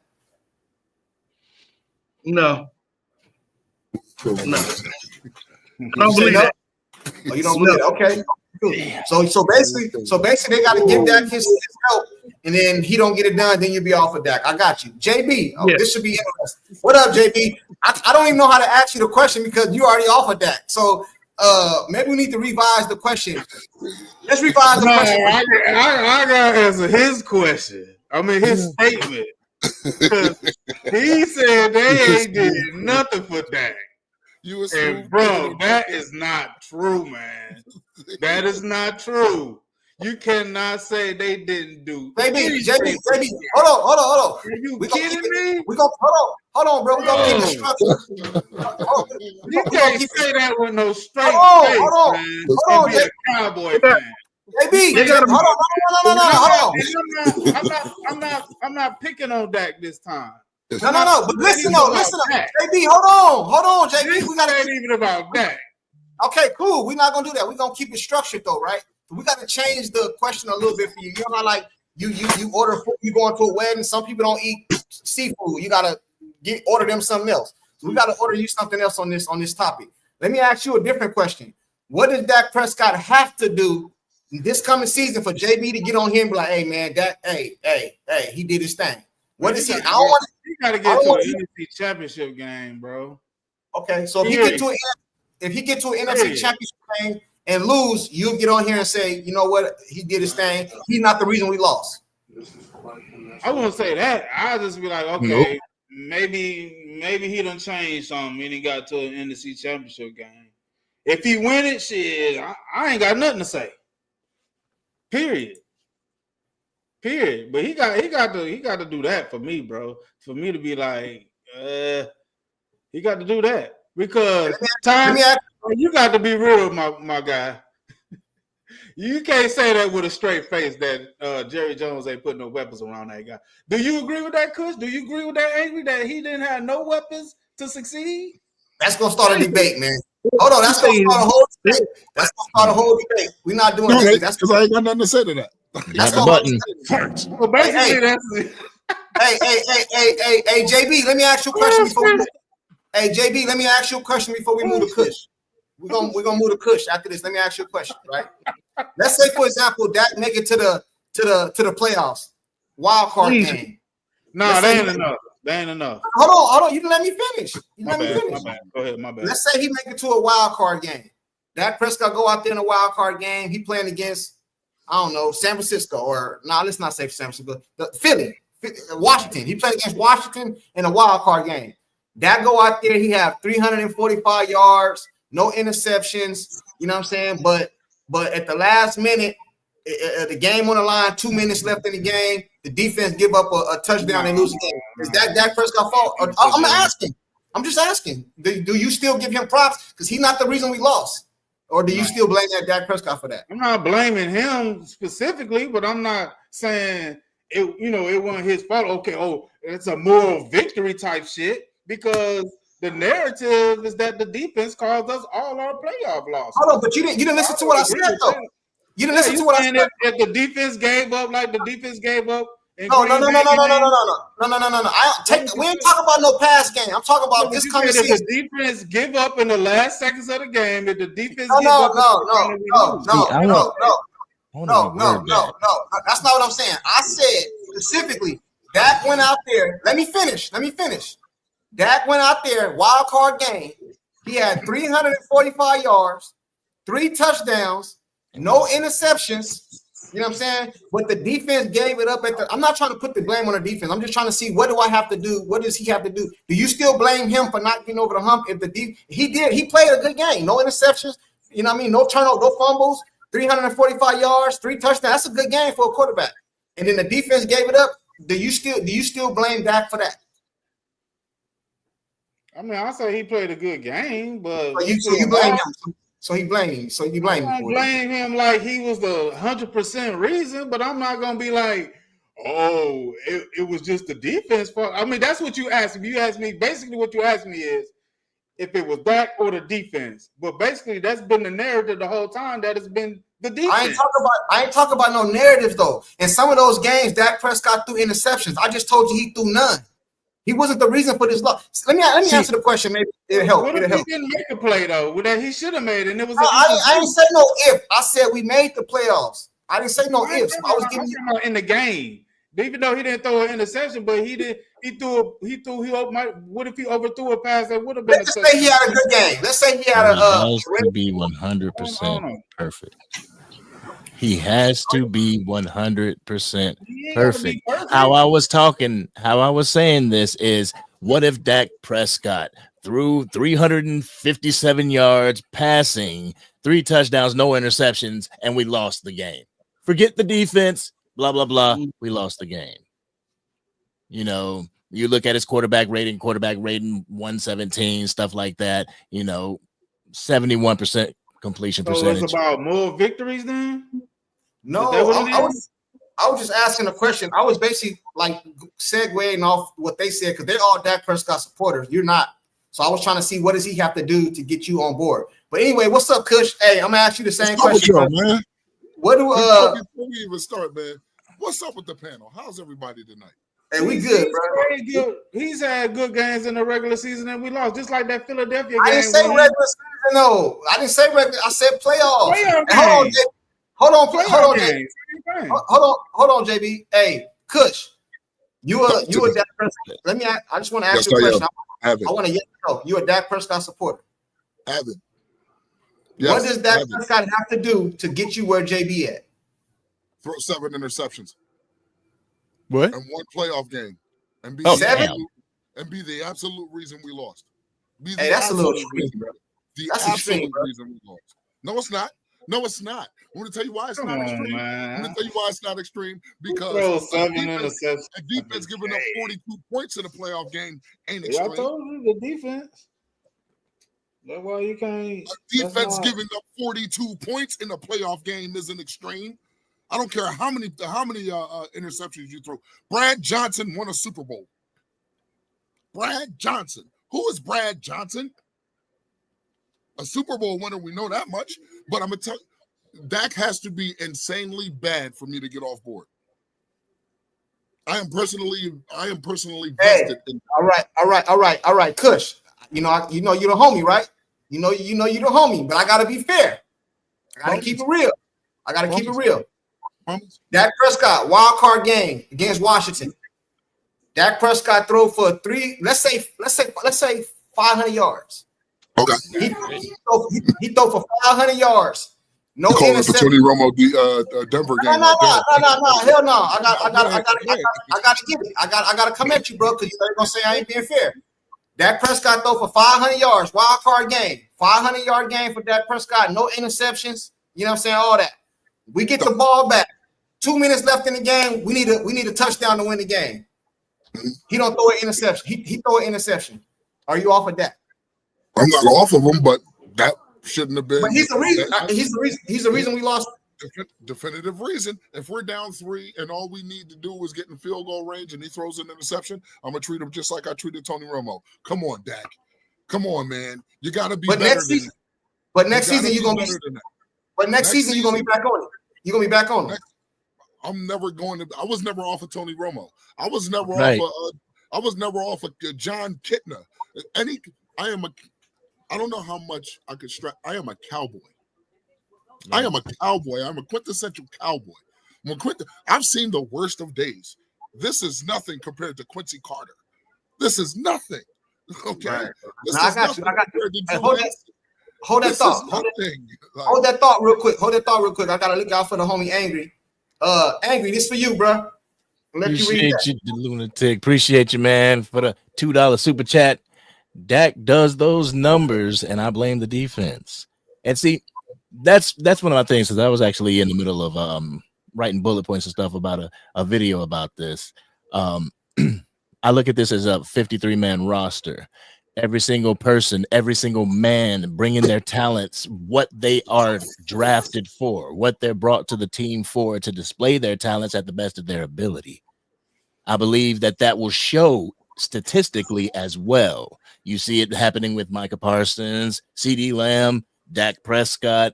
Even people said Rico Dowdle got over 1,000 yards with a busted O-line. That was his work that he was putting in. So if all the people that you bring to this team are able to put in maximum effort, then we may get somewhere. And I will give Dak Prescott his, I'll give him his flack for those 2 San Francisco games, because I left those 2 games saying, Dak, you couldn't have got us one more. You couldn't have got us one more. I'll give it to you, because I left that second San Francisco 49ers game saying, Dak, you couldn't have slid earlier. But the other games, no, I just can't. I can't say that we're a quarterback away from even the playoffs right now. Yeah. I can't even say that. Let me tell you what we are. We are a strong unit away from a deep playoff run. A strong unit, whether it be on defense or on offense. How It's about either we like D tackle or away? Some hogs in the middle on that D line. How about that? Now you're talking. Thank you, JB. Now you're talking. I want Ben needed that. I want those big bodies. Go ahead, Angry. What was you gonna say, Angry? No, I mean that's what I'm saying. Like the heart of that defense, something that we have missed for what 4 to 5 years. We have not been able to stop the run for that long. Spend the money. Spend the money. All these teams spend money. Draft high pick. Okay, so hey, I got a question for y'all. Somebody put it in the chat.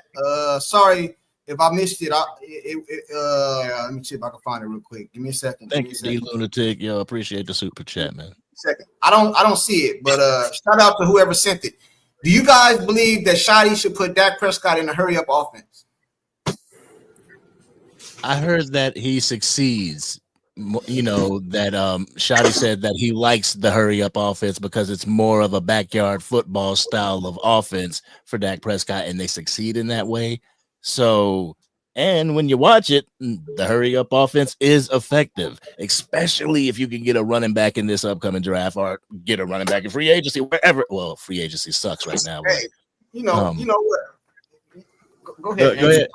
I'm about to start some shit real quick, man. Here we go. By the way, Junkie, you a smooth criminal for that too. What you did? What I do? What I do? A smooth criminal. What I do? You asked Pi over here if they put a team around Dak, and you knew he was going to say something that was going to set him off. You knew it.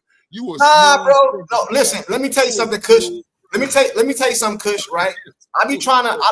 I'm cool with healthy debates. I don't like the arguing, bro. You know what I mean? I don't want to argue. JB don't gotta agree with me. JB the homie, bro. He don't gotta agree with me. But long as we keep it like just say JB can say I don't like Dak because of this. I'm good with that. I just don't like the Dak Prescott trash. Get him out of here. He asked. I don't like all that, bro. Explain me why you feel that way, and I'm good, bro. Right. I'm good with that. Right. You don't gotta agree with me. He don't gotta agree with me. You know what I'm saying? It's cool, but I'm getting ready to start some shit though, right? I know you are. Hey, this how I feel right now. I don't give a damn, bro. And I'm not delusional. This how I feel, right?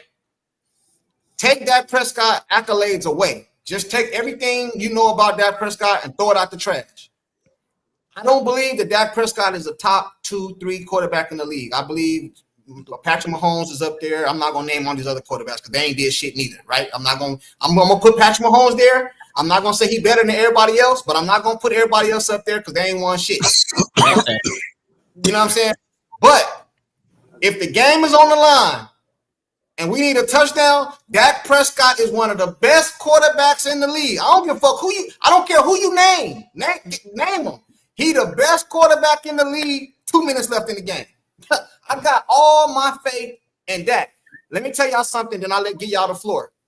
I know it's a regular season game, but the playoff game, the regular season game we played this past season against Pittsburgh, when Dak Prescott got the ball back, I called my homie. You can go, I did a video on it. I called my homeboy, hey, bro, better 100 Dak win this game. And I got that 100. You know what I'm saying? So I'm not saying he the best in the league, but with 2 minutes left on the game in the clock, and we need a score, I take Dak Prescott over everybody in the whole goddamn NFL except Patrick Mahomes. Yeah, I mean that. What you been smoking, bro? Hey, hold on. Before y'all answer that, before y'all get on that, I want to give Angry D Lunatic. Yeah, D Lunatic, $2 super chat again. Appreciate you, bro.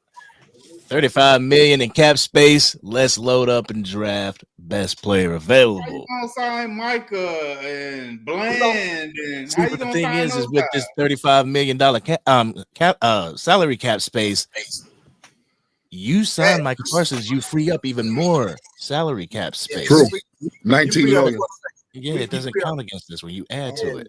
You free up more space. Hey, D Lunatic, don't go nowhere. We're gonna get into that. If everybody got time, we're gonna get into that. But I want to ask y'all, am I tripping or am I delusional? 2 minutes left on the clock. Is Dak Prescott the best quarterback? I ain't gonna say the best. Let me reword it. Is he one of the best quarterbacks with 2 minutes left on the clock? I'll let y'all answer first because I got something to say. Go ahead. You need a score. Angry. We're gonna start with Angry. It's me and Angry show. We're gonna start with Angry. Angry, is your boy tripping? Because me and Angry don't agree on everything, whether y'all know it or not. Is your boy tripping? Am I tripping, Angry? Let's say top five. Let's say top five.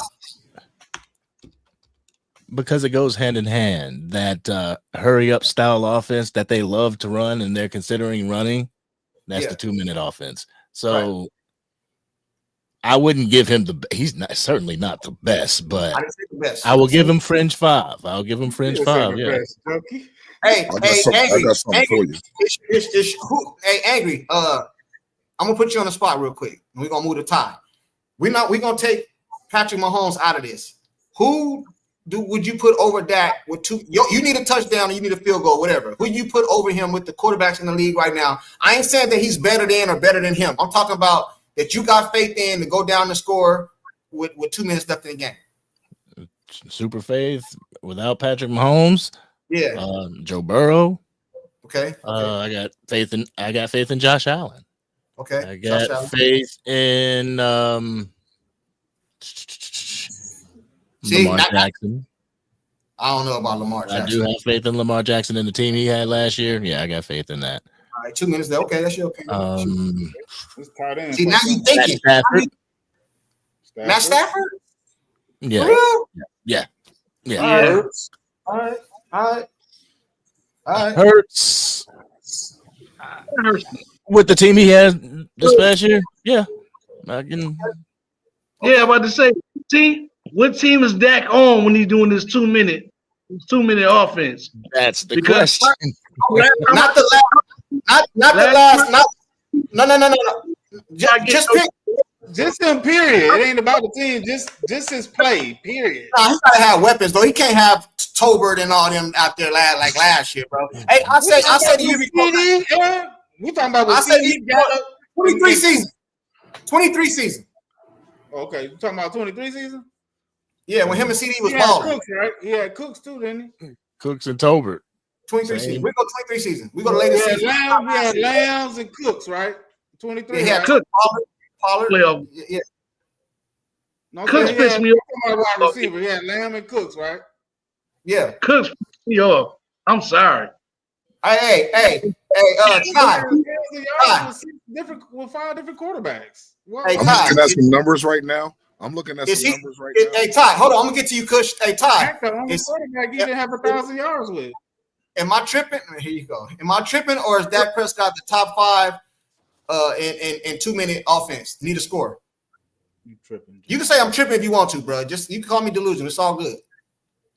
He has one of the better comeback rates. What I can say to you, he's one of the best comeback quarterbacks. I got to give Dak his flowers for that. He's one of them. But I also don't see him get botched. I'm sorry. I don't see him get botched in the 2 minutes too. He ain't know where to throw that thing. You know what I mean? But yeah, Dak is one of the best. But top 5, I don't know about top 5. So who you putting over him? Don't say Patrick Mahomes. We eliminated current quarterbacks. Are we talking current quarterbacks? Yeah, current. We ain't talking about Tom Brady and all them. We talking about current quarterbacks. Like he was just saying, Josh, Burrow, Matt Stafford. I like Lamar. I like Lamar too. Hey, but hold on. I'm with Lamar. I'm with Lamar. I don't mean to cut you off. I'm with Lamar, but I don't think the chat about to kill me, man. Because they're gonna say I'm tripping. But forget it, man. Hey, listen. I personally, I'm gonna speak for myself. I don't believe Lamar Jackson is a better thrower of the football than that. I'm not saying better. I'm not saying better. I'm saying I don't believe he's a better thrower. I said 2 minute drill. You need a touchdown. That means you kind of got to throw the ball. So Lamar don't got better. Lamar don't got better. I don't care, Lamar, bro. He got better. He did get better, bro. He got better, man. He did get better, but so you think Lamar is a better? His teammates been messing it up for Lamar. Yeah. Zay Flowers in the playoffs. Zay Flowers, that was a touchdown. Dude, in the first game of the season against the Chiefs, the toe tap. Lamar put the ball on him. That was on the receiver. That wasn't on Lamar. Lamar put the ball where it's supposed to be at. So I can't keep saying Lamar not a good passing quarterback. I got you. He's putting it on. I got to get to these super chats, but before I get to them, I'm gonna ask you this: do you believe that Lamar Jackson's not talented wise, not better quarterback? Do you believe he's a better thrower of the football than Dak Prescott? Yes or no? Just yes or no. Yeah. Even with him getting better, just yes or no. Probably not all the way better yet, but yes or no, bro. You in the courtroom. Hey, bro, you ever been in a court? Bro, hold on, Ty. You ever been in a court? Listen, bro, Ty. You ever been in a courtroom, bro? They don't let you say all them explanations. They ask you, hey, Your Honor, can you tell the plaintiff or the defendant to answer yes or no? I'm asking you a yes or no question. Do you believe he a better thrower of football than Dak Prescott? Yes or no? Dak is a better thrower. We'll put it out there. Okay, cool. Yeah, we're gonna get to some of these super chats that we're gonna lock back in. Drew 199 super chat. What up though? He said you bugging, junkie. Hey, you crazy, man. Hey, I believe that, bro. I believe that Dak Prescott is I didn't say the best. I said one of the best quarterbacks. I mean, in top 5 in 2-minute offense. I believe that, bro. He showed us that in the Pittsburgh game, which I ain't gonna give us credit for that because that's in a regular season. And before that, Dak Prescott had one of the top comeback rates in the whole NFL. So we ain't, I'm just keeping it real, He man. always behind, bro. He always got 15, behind. Got another 15 super fourth. for Angry. Go ahead, Angry. Go ahead, Angry. Go ahead. Read off what I'm about to tell him. Go ahead, Angry. That's you. That's you, All Angry. right, and JB to sign Micah doesn't take away from the 35 million you sign him and gives him, I can't even see that, you 10, 12 more. If you sign Micah Parsons, pretty much it doesn't take away from the salary cap. It gives you 10 to 12 million more on the salary. He don't have a cap hit. He don't have a cap hit coming this year, next season. This year would be his. I believe last year would have been his 5th year. No, this year coming is this his year's 5th year option. Right. Yeah. Okay. What So, they he don't have a cap hit.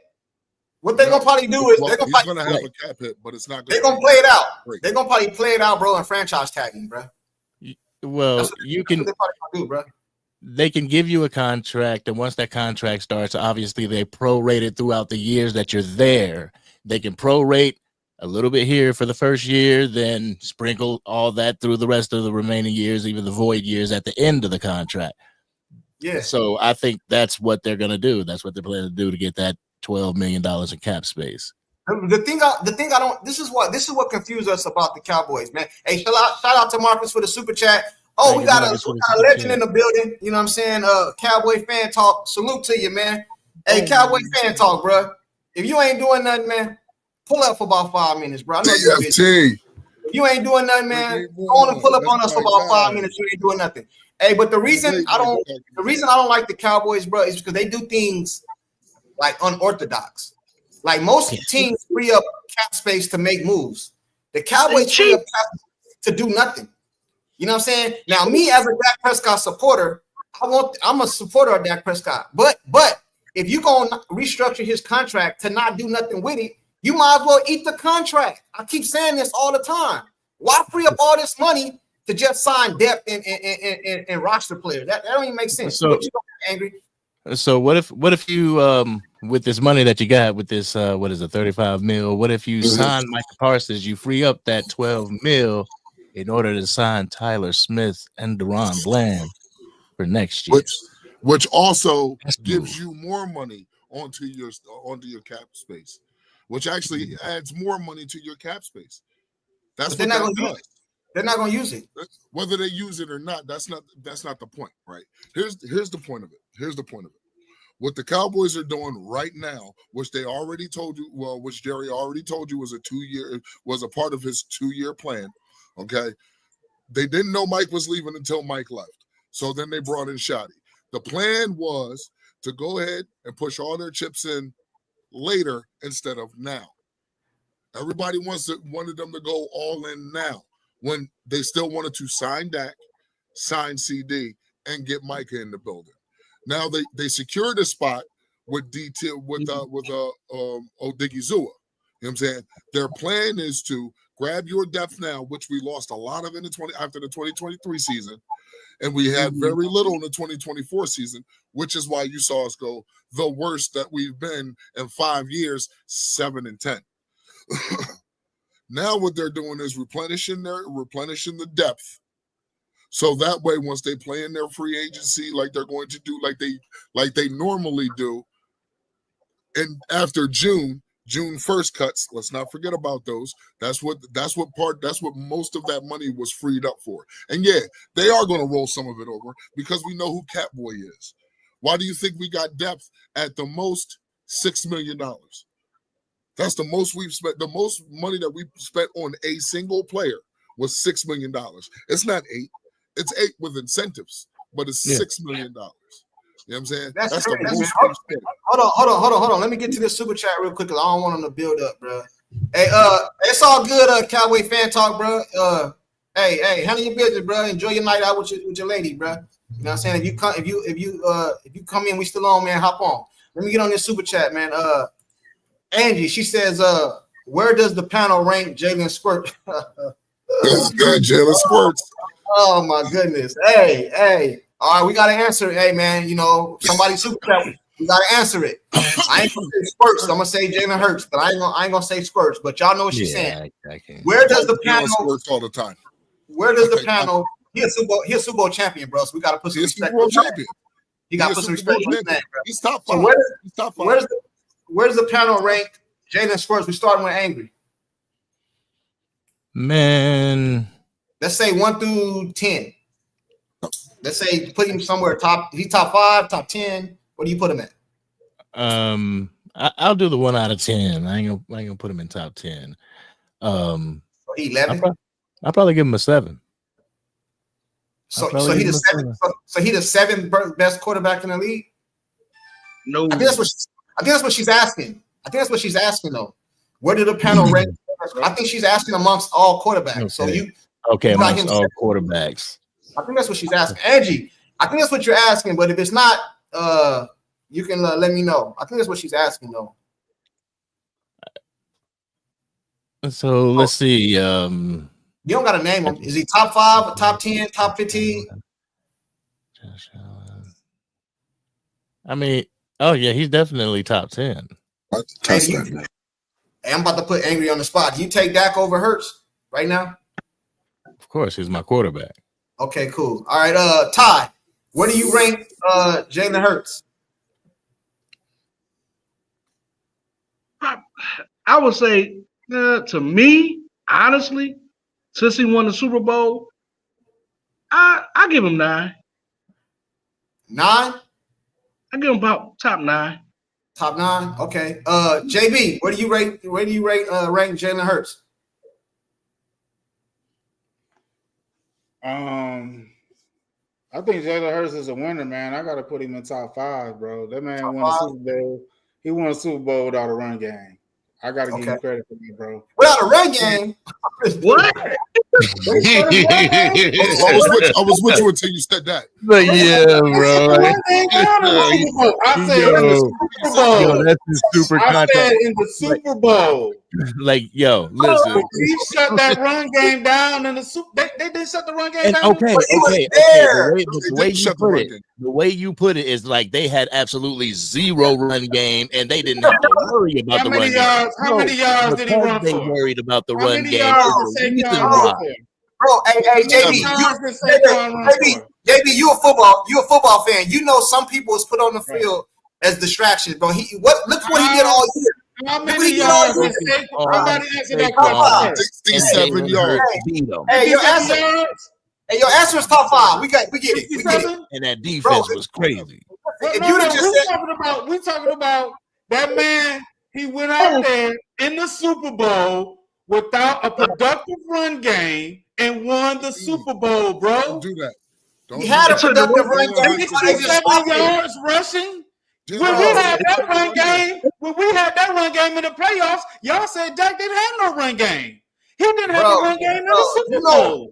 You know what we said. Listen. You said top 5. Man, I agree with you. You If said you're a top real football fan and you're a fan of what's real, bro, you got to give that man some respect, bro. I did. Because if But Dak you went said out without a there run game. had a running game in the Super Bowl, y'all be saying the same thing, man. Hey, we got it. Hey, he said JB's answer is top 5. You should have left it at that without the run game situation. Hey, Hoodie, what do you rank Jalen Hurts? 67 yards? Be real. I'm biased. Honestly, like I'm given the metrics of where we put people at, like we got Patty Mahomes at 1 because he wins Super Bowls. You got Matt Stafford in that top 5 because he wins Super Bowls. I mean, Justin Herbert, Josh Allen, Lamar Jackson ain't won the Super Bowl. Jalen Hurts did, so he's top 5.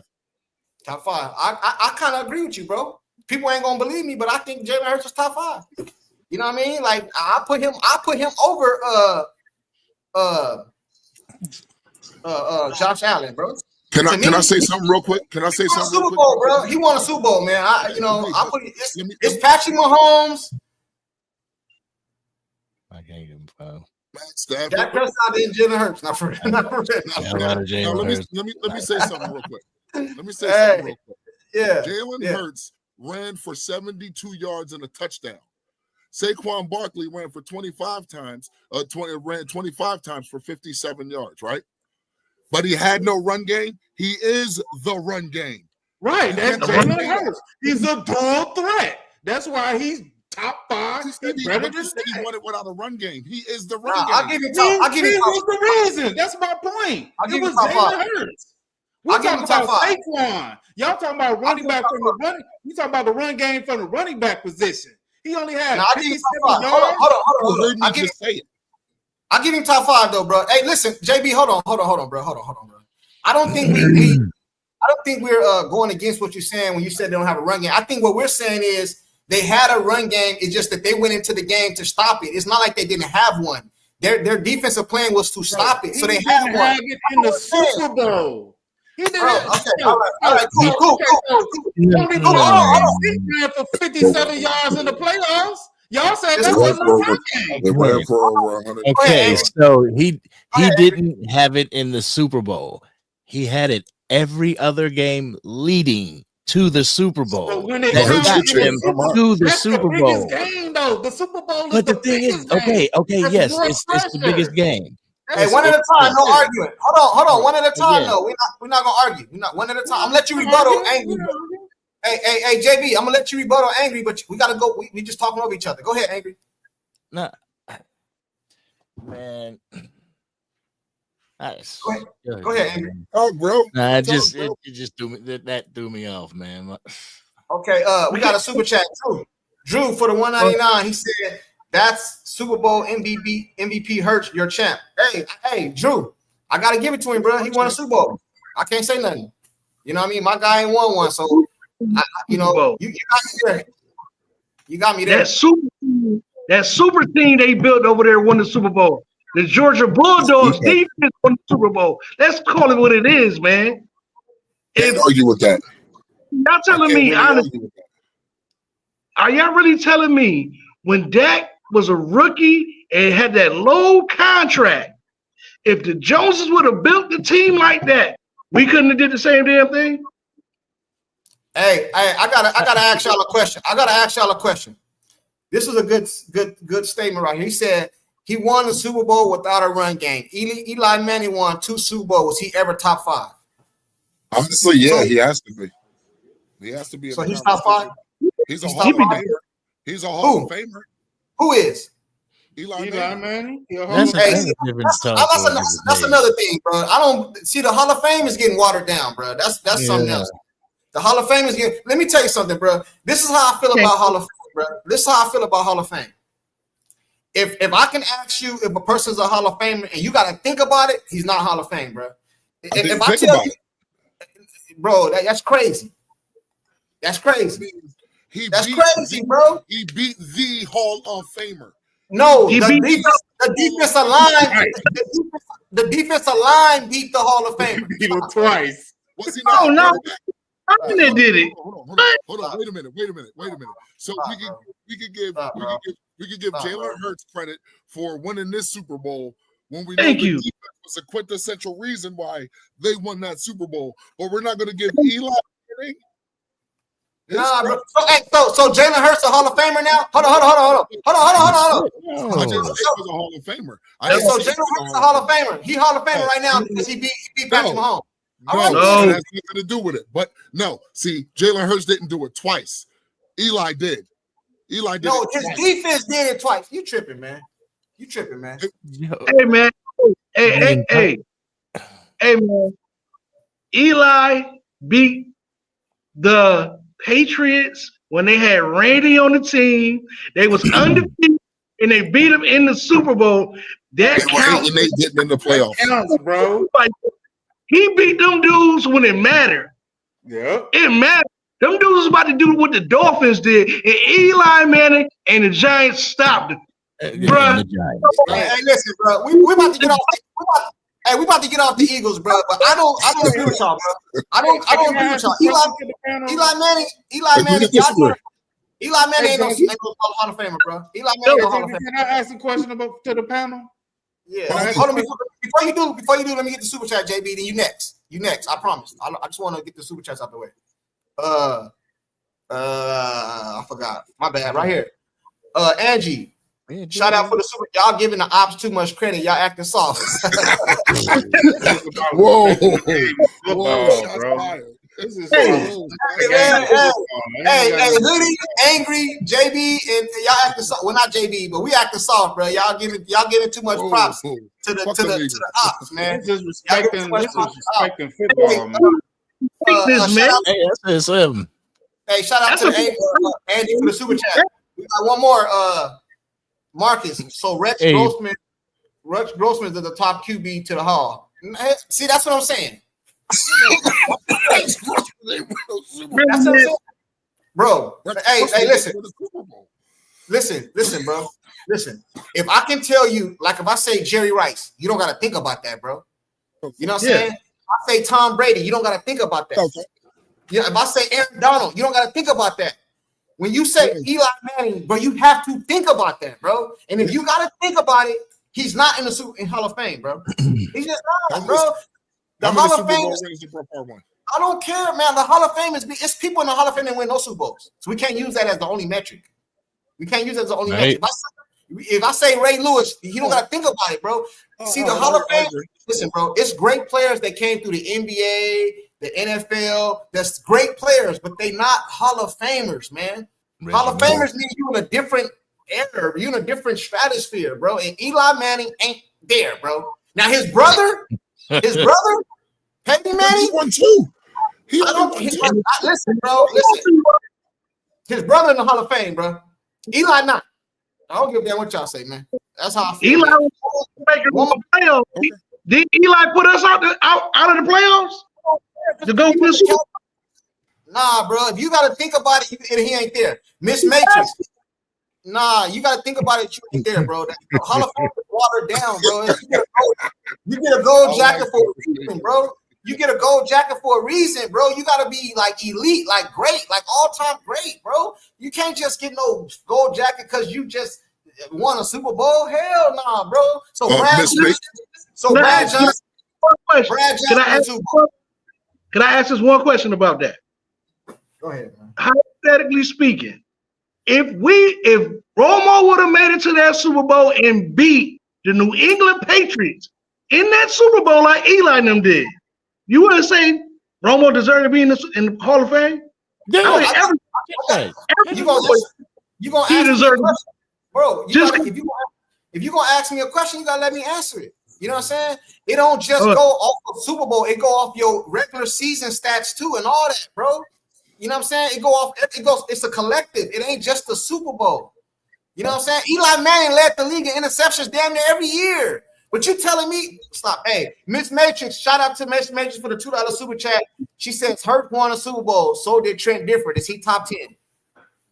Hey, you know what? Okay, Miss Matrix, Trent Difford, he a Hall of Famer. He a Hall of Famer. Trent Difford, a Hall of Famer. Based off these dudes, Hall of Famer. No. I can ask my question now, bro. Let's be real here. Can I ask my question? That's your question. All right. Okay. Hey, So shout out to Miss Matrix for the super chat. No, I don't believe he's top 10. Go ahead, JB. So what we've been saying about the different quarterbacks and the team and what they've been on and who actually won the Super Bowl, we're saying the Eagles defense won the Super Bowl for Jalen Hurts. We're saying that the Giants defense won the bowl for Eli Manning. You know what I'm saying? So if that's like the blueprint, why aren't the Cowboys prioritizing our defense so we can win? Why do I hear some Cowboys saying that we need to do skill position when the blueprint has been showed, even with the Giants, with the Ravens, with the Eagles, most recently, that as y'all have been saying, it was the defense that won it. So why are we prioritizing these other positions and not the defense? Well, I'll answer that question first, and we'll go around the panel. Hey, thank you, Miss Matrix, for the super chat. The reason I think that we don't, first of all, Jerry Jones didn't win no Super Bowl based off defense. We had a good defense in the 90s, but we had the triplets. Them Super Bowls, what do you hear? Triplets, right? So we didn't do that. That was what other teams did, but we didn't do that. So I feel like we should go back to what we do. You know what I'm saying? We could get some triplets in here. CeeDee Lamb, another wide receiver, and a running back. That's what I feel. You know what I'm saying? But go ahead, Hoodie. It's all right. So I believe you. I'm with you right there. We should be able to prioritize our defense, right? But then there's always going to be someone who says, "Well, we need to change our quarterback because he ain't getting it done." I mean, if your defense gives up 40 some odd points in a playoff game and your quarterback is trying to force a comeback, then is it really like, don't you want to, I would want to give my quarterback everything he needs, since the narrative is he can't get it done. Okay. I'm talking about the defense. I'm not even talking about that. I'm talking about the defense. Hear me out. Right? Hear me out. Because since 2021, we've always had a top-rated defense up until last year. We've always had a top 5, top 8, fringe top 10 defense. You know what I'm saying? The problem is a lot of our depth left in 23. A lot of our depth left in 23. 23 was just, or the year after, the offseason of 23. Like everybody rolled out. They went to Washington and went to an NFC championship. That's the common denominator. You're right. Defense should be a focal point. It should be. But so should your offense. I mean, not only do the Eagles have a stout defense, very disciplined, they also have all-star wide receivers, an all-star running back. Don't forget the tight end. You know what I'm saying? Like, they still do have that. So why is it that we only have to mimic one part? But y'all said the defense won it with all those skill positions you just named. Y'all give the victory to the defense. So hey, bro, hold on. Don't we prioritize our defense then? Regardless, y'all not giving the credit to the skill players. Y'all gave the credit. Hold on, man. Let me say it. Y'all gave the credit to the defense every time. So I'm saying the skill position didn't matter to y'all because y'all give the credit to the defense. So why don't we build our defense then? Because to me, what y'all saying is that's the reason why they won the Super Bowl. So why are we playing around with these other positions? That doesn't matter. That's 3 teams. Bro, the NFL been around for how many years? You talking about 3 Super? All you gonna do is name the Bucks, the Ravens, Denver, and Philly. That's 4 years. What about all them other years, bro? That's off the top. But what was it saying? Defense win championships? Ain't that the same? That's the saying. Okay. Okay. Hey, angry. You want to address what JB said? But as far as I think there's a way of going into this. I figure there's a way. What? Oh, you headed out? Yeah, I'm up out of here, man. Nice talking with you fellas, man. Go Cowboys. I listened to the argument. The rest of the argument. I'll let y'all, man. All right, bro. Have a good night. I don't know. I feel that there's a way in this upcoming draft, as well as using free agency, that you can deck out both sides of the ball, that you can get what you need on the offensive side of the ball, as well as getting what you truly need on the defensive side of the ball, i.e. defensive tackles. Whether you get one from free agency, which is, still going to be available after the draft, and you get one in the draft, you're shoring up that defensive line. So I figure, first round wide receiver, second round edge rusher or defensive tackle, third round running back, unless Genty's there. Hey, I ain't gonna lie, bro. I seen that video come out of Genty. Hey, listen, bro. Y'all think he gonna be there? Listen, no, man. No, not after that. Not after that. No. Hey, man. Listen, man. I ain't gonna lie, bro. Out of there, bro. Don't even think about this guy. I mess around and move up. I mess around and move up to get him, bro. Let's move up for D tackle then. That's what I ain't moving up. You tripping, man. I ain't moving up for no D tackle. You tripping, bro. So why are we giving the credit to defenses then? Bro, we talking. That's them teams. We talking about our team. Our money is on the offensive side of the ball. You can't stop the run, Junkie. I know, JB. I get you. I feel you, bro. I'm with you. But our money is on the offensive side of the ball, bro. Why pay your quarterback all that bread to not get him weapons? That makes no sense. Why pay him all that bread if he need weapons? Shit, we could be there using some of that money to get all the surrounding pieces. Why is it every year that Kansas City goes out and gets this guy and that guy and that guy? Kansas City ain't getting that guy and this guy. Patrick Mahomes won back-to-back Super Bowls with goddamn Travis Kelce, bro. He ain't had no number one receiver. His receivers was ranked last in dropping balls. Come on, bro. He didn't have all those weapons at wide receiver. I'm with this right here, man. Trade up for Jenny. I'm with this. I'm with this right here, bro. I'm with this right here, man. Trade up, man. You know what I'm saying? Trade up, man. Hey, Angry, they said, Smoke 14. Angry, did you watch that video I posted about gyms in the draft? SU is a dog, bro. And Florida beat 400 pounds. Wow. Well, where'd you post it? Did you post it on X? Because I don't know if I got it. If you posted it in the comments, I don't think I got it. They said get a D tackle and a tackle. O-line. Yeah, I am 100%. I am 100% all for DT. I am all for DT. He said it's on X. Angry.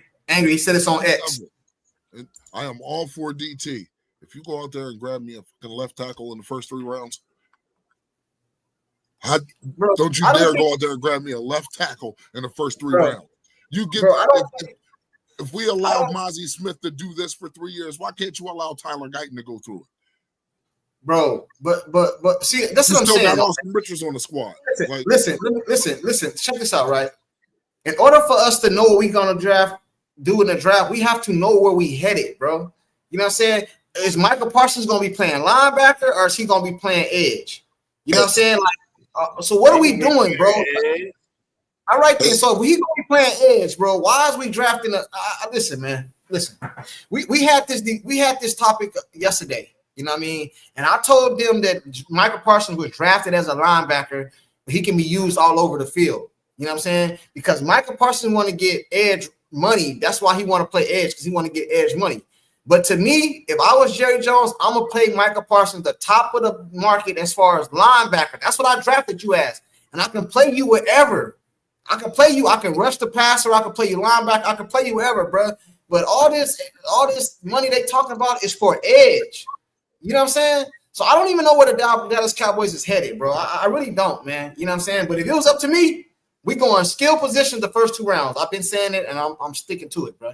I'm making the offensive side of the ball elite as possible. I'm gonna make my defense elite.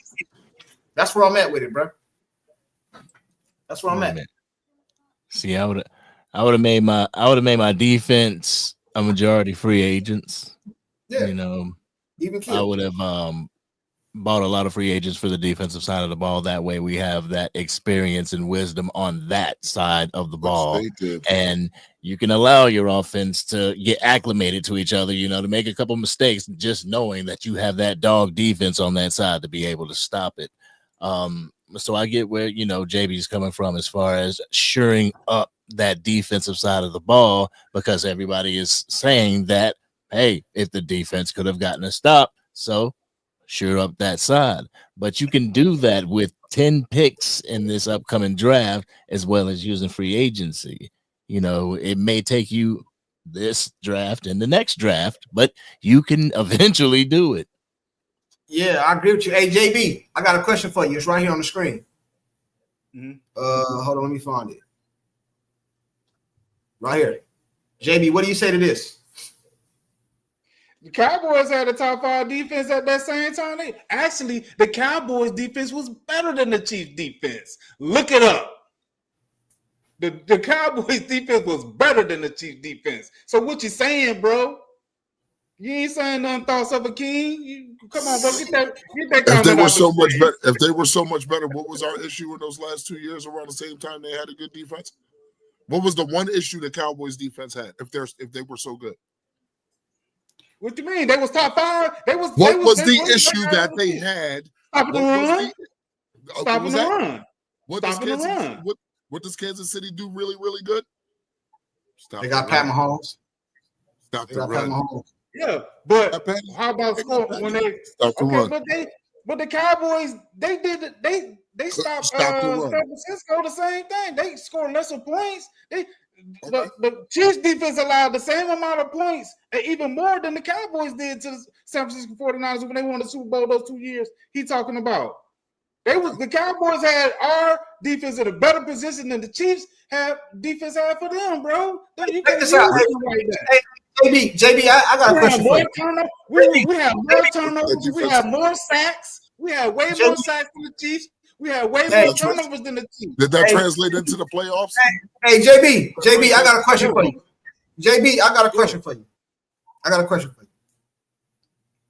I'm going somewhere with this, so just rock with me real quick. Is Patrick Mahomes a better quarterback than Jalen Hurts? Yes or no? Yeah, better quarterback than Jalen Hurts. Then why was Jalen Hurts able to beat Patrick Mahomes in the Super Bowl? Because the D-line was had a better team, bro. That's what we do. He had a better team, bro. That's what we be trying to tell you. That's what we be trying to tell you. The ball is an all-pro and he's an off-ball linebacker. The best quarterback in the league that I think most people would agree lost to Jalen Hurts, bro. And we all agree that Patrick Mahomes is a better quarterback. The reason he won because he had a better team, bro. That's what we be trying to tell you, but you don't seem to understand. I understand that they was the better team because they won the Super Bowl. I get that. But what are you saying? All right, okay, cool. Y'all get a credit to that Super Bowl to the Eagles defense, though. Y'all don't get a credit to Jalen Hurts. So don't do that comparison. You get a credit to Hurts. I mean, to the defense. No, I say the defense. I say the defense balled out. The Kansas City defense sold out to the run, and Jalen Hurts beat them. That's all. That's how it happened. Yeah, I just said Jalen Hurts was their run game. That's still giving him credence and credence. Jalen Hurts, he was the man in that Super Bowl. He beat him with his arm and his legs. Where Saquon couldn't get the run done, Jalen Hurts got the run done. When they needed a pass, that touchdown pass, he got the touchdown pass. Whenever he was called to be elite, he stepped up to those elite moments and he secured them. That's right. Dak Prescott hasn't done it yet. Those elite moments, he's going to have to answer the call. Hey, Devil Dog, that's fact. Devil Dog, this ain't Dak's contract shit. Hey, Devil Dog, with the Dak's contract stuff. Hey, Devil Dog, this ain't true. We can't build shit with Dak's contract. See, you need to stop feeding into that narrative. That ain't true. You know what I'm saying? We just showed you that ain't true. They just opened up all this money. So that contract has nothing to do with it. You know what I'm saying? 805 says willingness of the Joneses. It's the willingness of the Joneses. Yeah, man. We all know it's the Joneses. They don't want to do nothing, but we kind of got to look past that. But what I was trying to say is, if the better quarterback lost, why did he lose? It's because he has a better team, bro. He had a better team. That's what. But when I say that about Dak, you get mad. Got all these excuses. And you look at it this way, knowing now what was going on in that locker room as far as the defensive side of the ball was going on with that defensive line, with the two anchors of the defensive line being DeMarcus Lawrence and Micah Parsons going at each other, with the top of the defense and Malik Hooker being involved into that drama. There was probably cliques in that locker room, meaning they were divided. You ain't winning nothing divided. You know what I'm saying? You ain't winning nothing. So hey, do y'all think that we can win a Super Bowl with Micah Parsons as the leader of the defense?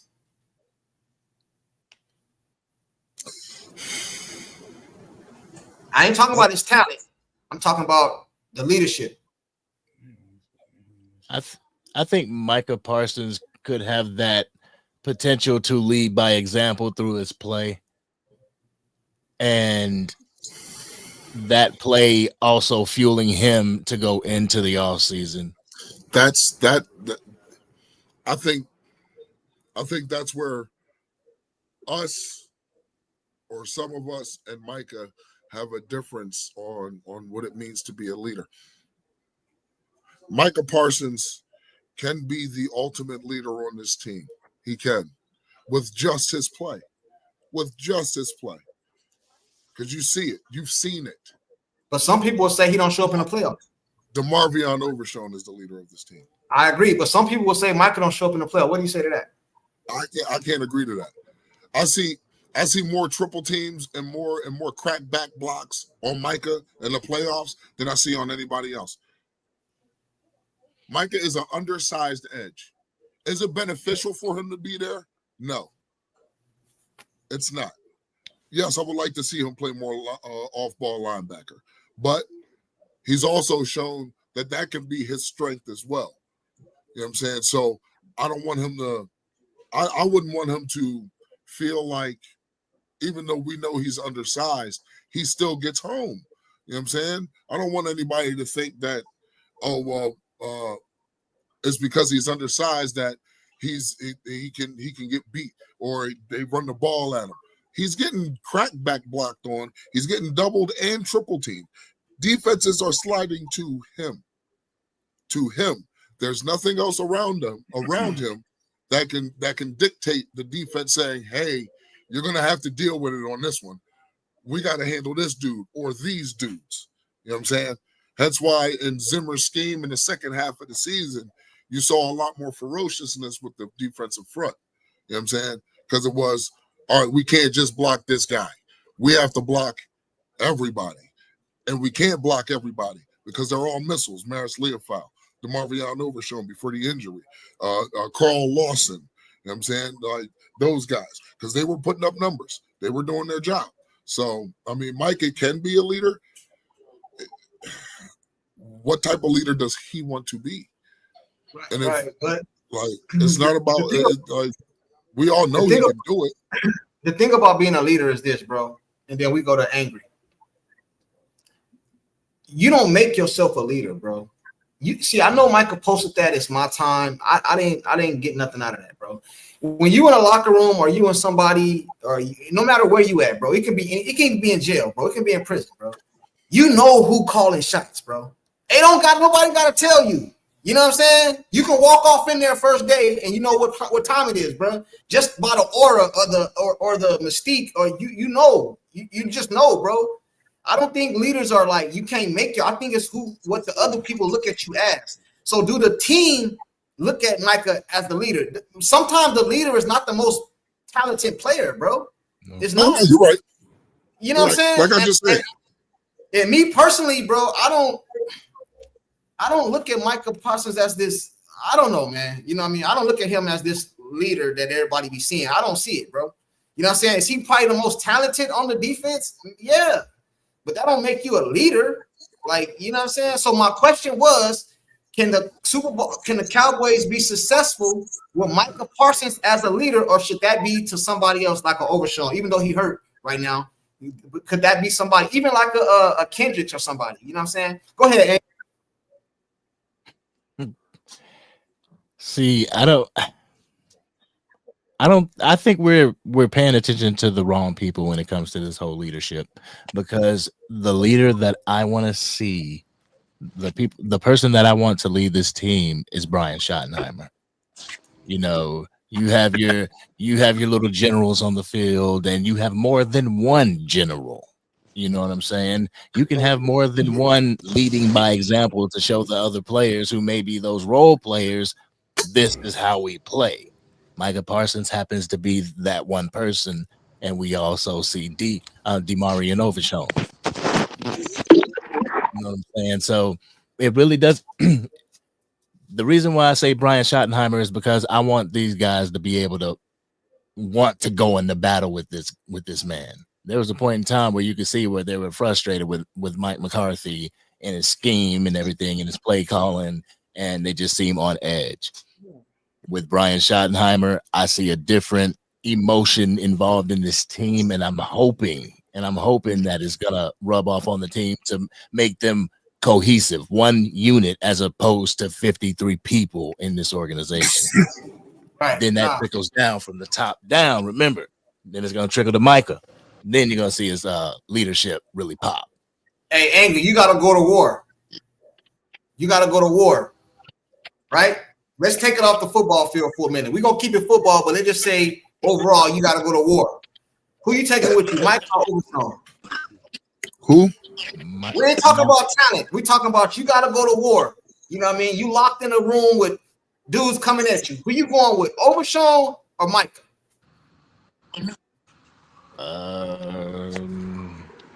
My point of saying that is, who's the biggest dog, bro, that you would want? Like, can I say both?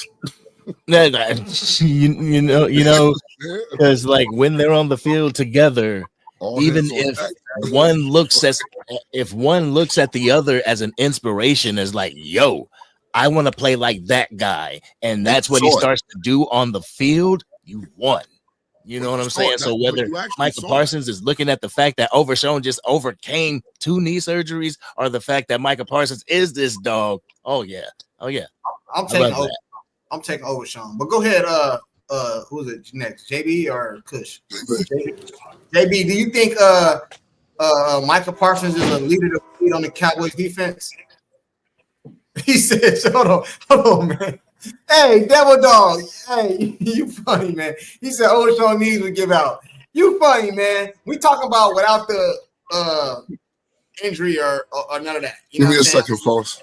You know what I'm saying? Hey, JB, do you think that Micah Parsons is the leader that the Cowboys need on the defense? I don't know if he got to that level yet, man, being the leader. Because, I mean, to me, a leader leads with his play. And you really don't have to say much to be a leader. You lead by what you do on the field. And I haven't seen Parsons lead the Cowboys on the defensive side of the ball really nowhere. So I don't know if he's ready to be that leader yet, to be honest, bro. If you was gonna name a captain, who would you get a captain to? Micah Parsons or Overshawn? Overshawn. To me, he seen because he playing the linebacker position. And that's where I think Parsons really should be. I think he will be, if he would play that position, I think he would be more of a leader because he got to be more cerebral. He got to really be coaching the guys around him on the defensive side of the ball because he would be the quarterback on the defense. So I think he's playing out of position. So to me, it's going to be hard for him to lead because he can't stop the run on the edge, bro. I mean, how many generational talent players get schemed out of plays? No, I understand. I do believe. Listen, I think a lot of people take talent and they make it leader. Talent and leader is two different things. You know what I'm I'm not saying? talking about talent. I'm talking about let's play on the field. No, I know you. I'm just saying in general. I think people get it mistaken from talent and leader. You know what I mean? Like, would you lead? Because listen, because what happens is then the podcast come into play, right? Then the podcast come into play. Can he be a leader? Like, say you got 10 other people on the field with you. Can you be a leader? And then we take a bad L today, and then I go home to the loss, and I feel bad about the loss, but then I see you on your podcast. You know what I'm saying? Like, is that a leader, or is that doesn't matter, or is it just like, what do you think, Angry? I mean, oh my bad. I mean, it depends on how you left the team. It really depends on how you left that locker room. If you came to the locker room after that game and we actually broke down as a team and everything, and you went on your own, had your own time, you're doing your podcast. I know you got one. You know what I'm saying? But if you dip out on the team, you ain't even come to the locker room, you just head straight to the chair and to the mic, we got an issue. Yeah, so it's all the way he carries it. I don't know, man. If I'm on a team with Micah Parsons, we just took a loss, bro, and I go home, get in the shower, and kick back, bro, and I see you on your podcast, I don't look at you as no leader, bro. And I ain't saying it has nothing to do with the podcast, bro, but I'm just saying in my head, it's like, bro, you got other stuff you got going on, bro. You know what I'm saying? I don't believe it. Go ahead, bro. My bad. Does that necessarily mean that he's not locked in? I mean, no, yeah, I don't know, bro. I don't know, man. I'm asking you guys opinion. You know what I mean? Let's add a little humanity into this, right? So we understand they're professional football players. They go, they're paid handsomely to do a job.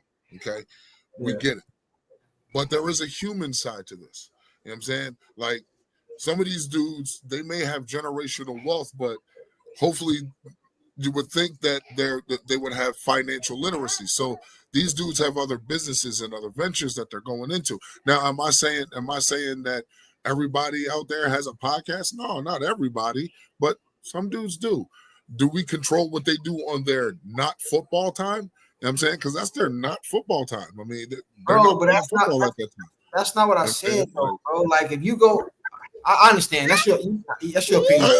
I'm just adding the human element. That's all. I know I would feel some kind of way, bro, if I done went out there and playing my heart out, bro, and we lost a tough game, bro, and I see you an hour later on your podcast. I'm not saying it's wrong, bro. I'm just saying if you want to be a leader, that might be not something that you want to do. And we got somebody in here, Shift. I don't know who this is. Shift, can you hear me? Yeah, man. My fault. Shift, what's up, man? Hey, what's going on, man? I think this is your first time on the show. I don't know if you from Angry or it's probably my second time. I think Angry's the first person I've caught on here, but I'm over everybody's page, man. You can me and Boss, Law, Vach, I'm a regular call over there, so I'm okay. Then the Giants. Yeah, what you got on this, bro? Man, I'm gonna have to kind of push back a little bit, man, because I feel like, you had a guy like Charles Haley, you know what I'm saying? Like, and he was a big time difference maker in those Super Bowls, but I wouldn't say he was no leader, though. You know what I'm saying? But he was a difference maker. So I think, and you said it correctly, like, talent don't always equate to leadership. So if you know that, stop looking for him to be a leader and just let him be a talent. Either other guys got to step up as leaders, or you got to get some more credible guys in here who can hold that leadership shovel, so to say. You know what I mean? Like, Overshown, I'm excited about Overshown, but he hurt right now. So it's like, really, like, right now you can't really do nothing as far as Overshown's concerned. But I'm not going to sit up here and deny the fact that Micah Parsons has gone over 10 sacks in his first 4 years. Like, nobody's done that. You know what I'm saying? And then you look at a guy like Lawrence Taylor and what he did in the playoffs, and you might go see that Lawrence Taylor, as many playoff games he played, I think he only had like 6.5 sacks. So, I mean, in the playoffs. So, I mean, when you talk about, needing to get Micah, and as far as paying him as a linebacker, bro, like Aaron Donald got paid top defensive money, and he was a DT. You know what I'm saying? So, like, you're not paying Micah anymore as far as the position. You're paying him as a top 2-3 defensive player in the league. and that don't come cheap. No, I got that, but I don't equate Micah Parsons to Aaron Donald. Because like a linebacker, like what you paying them, like $20 million? No. But what I'm saying is, bro, when you get that kind of listen, first of all, I've been an advocate for all players should get as much money as they can. Like let's start. You know what I mean? You know what I mean? But at the same time, for the Dallas Cowboys, bro, like Aaron, I don't want to hear the excuses of you getting double teamed in. Aaron Donald got double teamed his whole damn career. I don't want to hear those type of excuses. You know what I'm saying? You know what I mean? Like I believe Micah Parsons is a like exceptional talent, bro. But based off what you said, the scale that people get judged on is playoff success. And I haven't seen Michael have none, bro. Now, as far as his money, hey, get all your money, bro. I don't talk about people money, bro. Hey, man, get all your money, bro. I mean, but no, I ain't like that. I don't see him having playoff success, bro. I haven't seen it. I just haven't seen it, bro. And I mean, he don't. Because I mean, you can look at it and be like, you know, Myles Garrett ain't been to the playoffs as much as Micah. You know what I'm saying? But he's making an impact. Just getting to the playoffs in general. Forget winning the playoff game. He ain't been to the playoffs. I was gonna say. So like we can look at the Cleveland Browns and be like, oh man, because they got a bad team. It's just Myles Garrett. But this team ain't that good, bro. Like it hadn't been. Like we talk about the San Francisco losses, bro. Like we had, I think the second loss, all we had was Zeke because Tony got hurt. You ain't had no weapons. All you had was CeeDee Lamb. And in the first playoff game that we lost to San Fran, we had like 14 penalties on the offensive line. You know what I'm saying? That's not Micah's fault. That's not Dak's fault. You know what I'm saying? So it's Dak's fault. Yeah, I mean, I guess. But I mean, you know what I'm saying? Saquon, he got, like I said, the Chiefs sold the defense to like stop Saquon. But you gotta have a player like that who's gonna have a coach scheme their whole defense to pay attention to that and let Jalen Hurts kill you. You know what I'm saying? And like you're not like nobody was gonna scheme around Zeke in that second playoff game against San Fran. They weren't gonna scheme around Zeke. They were scheming to stop, Ceedee, cut him out, and then you had nobody else. No, I understand. Like Philly, they stopped Saquon, but they still had AJ. It was a mismatch. They had Devontae mismatch, Goddard. So I got you. Yeah. No, I wouldn't. All right, let me ask you this question. I just want a yes or no real quick before we move on to somebody else. Are you a Cowboy fan? Yeah. Okay. Would you trade Micah Parsons? No. Okay, for nothing. No, nothing. Because I can't guarantee that whatever you get from that team, because you're going to have to depend on that team to lose a lot of games, first and foremost, so that you can get a real good pick. Because you may mess around and make the playoffs. You chance that. Now you're looking at taking a number 20 pick, and you ain't getting no generational player like Micah off top. You know what I'm saying? Like, you might luck into it, like Tyler Smith. But for every Tyler Smith, there's 20, 30, 40 Taco Charltons. Oh yeah, that's true. That's true. Hey, but we're gonna go to Angry real quick, and then we're gonna go around. But I don't think that I think generational talent get thrown around too much, man. You know what I'm saying? Because like generational talent means you don't see that all the time, bro. Like it's like you can have a great. I'm not talking about Mike. I'm talking about in general. You can have a great player, bro, and he's great, but he's not generational. Like yeah, I think it's a difference. What you got to say on what he said, Angry? What, the generational talent? Yeah, anything that he said, you want to respond to it or no? No, I'm good, man. I'm about to get off here, y'all. Oh, okay. I gotta ride up out of here. All right, man. Hey, salute to Angry. You know, y'all, he got a YouTube channel. Y'all go subscribe to him if you're not already. You gotta go say goodnight to the grandkid. All right, I'll holler at y'all. All right. You already know, Angry. All right, Angry. Yeah, I'm about to roll in a minute too. Hey, what up? Who got Trapaholic? What up, man? What's up? What's up, fellas? What you got on this, man? Talking about the Michael situation. Yeah. Oh shit. I feel like he can. I feel like he got the cable. He got the. He can be a leader, you know. So I still feel like he a pup. I feel like he got the, you know what I'm saying, the talent to really do it. Because I feel like JB said, bro, like a leader is somebody that lead by they play. So I feel like he you know, he needs some people around him at this point in time, I feel like they gonna probably keep him at defensive end. Like it's I rather him be an out ball linebacker because you can't double team him if he an out ball linebacker. But if he on the end all day, well, if he on the right or the left, only thing you gotta do is identify him and roll to him. You know what I'm saying? It's like it's kind of easy to take him out. So I feel like Micah gonna have to bulk up a little bit, bro. Like if you're gonna be a all-time defense, if you're gonna be a 99% defensive end, you're gonna have to bulk up. You're gonna have to sacrifice some of that speed, put you some muscle, some real grown man mass on you, bro. Literally. You know what I'm saying? And maybe we can see a different Michael. Grow a few know inches too, right? If we do that, you know. Right. No, I agree with you. I don't think he should be rushing the passer every single down, bro. I think he should be hitting gaps. You know what I'm saying? I think he should be all around the field, like every play. You should never be able to scheme for him because you don't never know where he at. And, like how they used him his rookie season, bro. Like right. Everybody keep going back to that. Dak is a thief and shift. Yeah. What you got on this, man? No, I agree what he said there. Back to moving Mike around, and you guys talking about leadership, and you guys all made good points about you either are a leader or you're not a leader. Everyone who's played sports, you know who the leader is. You know that first day you walk in the locker room, who the leader is. So sometimes the leader is not the most talented person on your team. Micah is the most talented player on that team. It doesn't come across as if he's a leader because the only person that knows if he's a leader are the other players. Us as fans, we don't know who the leader is. I mean, we saw that with the Dallas Cowboys in terms of the 90s. I mean, the leader was, Michael Irvin was the leader. You would think it was Troy Aikman, but, he wasn't. He was just the guy that you can almost say he was the guy that got everyone in position to do whatever. But, when it came down to it, Michael Irvin apparently was the leader of that team.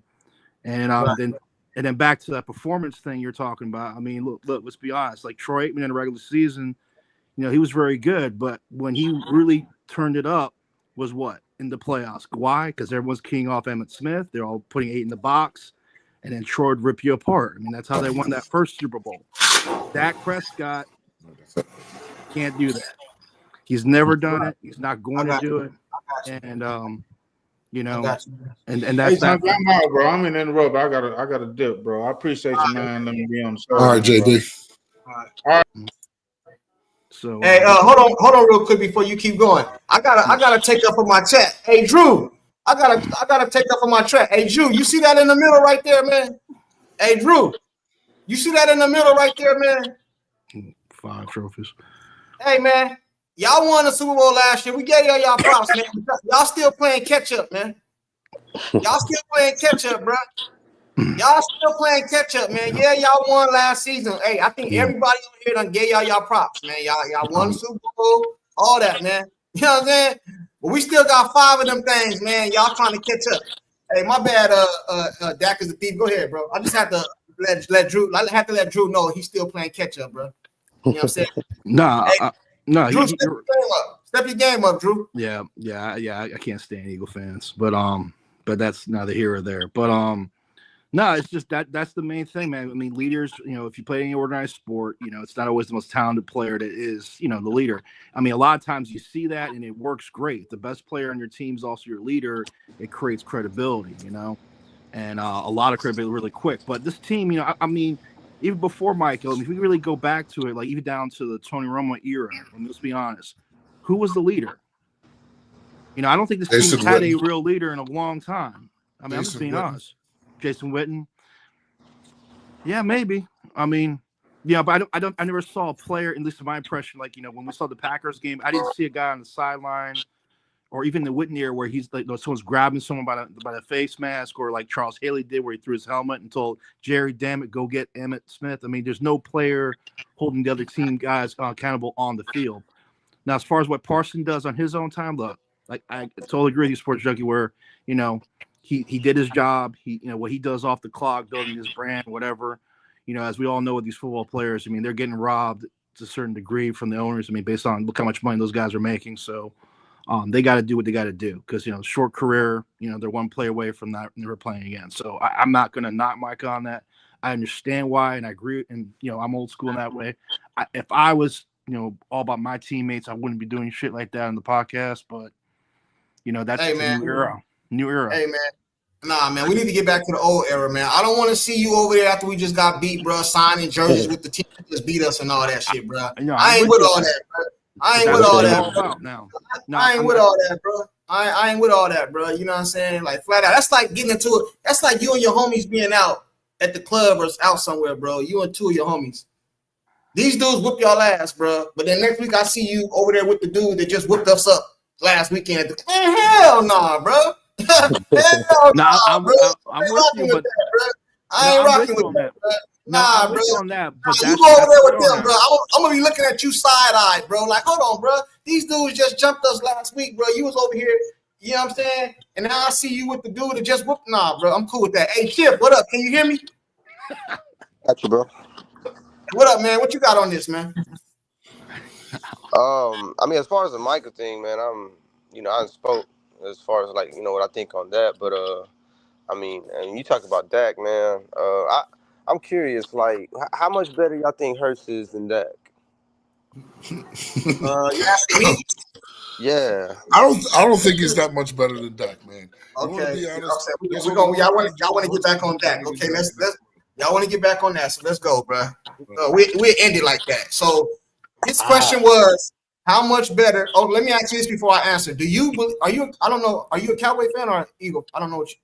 No, I'm a Cowboy fan. Cowboy fan. My bad, bro. I just I'm not familiar with you like that, bro. So you good, bro. Hey, so do you believe that Dak is better than Hurts or no?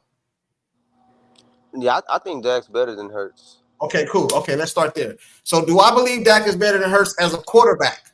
Yes, but I got to put emphasis on Hurts because he won a Super Bowl. But I don't believe – I personally believe that – and they're going to kill me for this, but it is the truth. I believe if you take Dak Prescott and you throw him on that Eagle team in that Super Bowl, I feel like they still win that Super Bowl. They just had a better team, bro. You know what I'm saying? Yes. Like, they have a better team. You know what I'm saying? So I believe that Dak Prescott as a quarterback is better than Hurts, but we kind of can't say that now, bro. You know what I mean? Because we're going to get killed because he got a Super Bowl, and all they're going to say is he got a ring and we don't. But I'm going to let you answer that, Trapaholic. Answer his question. How much better, if any, is Dak Prescott better than Hurts? I ain't gonna lie. I think Hurts a better quarterback at this time. Okay. Yeah, I just do. I feel like he can use his legs. He can throw. You know what I'm saying? Like, okay, you know what? I can't argue with it. I hate the Eagles, bro, but I just gotta call a spade a spade. You know what I'm saying? Nah, you good, bro. You gotta keep it real over here, man. Yeah, Dak has suffered some crazy injuries. He's older now. Yeah. He's older now. He's not as mobile as he once was.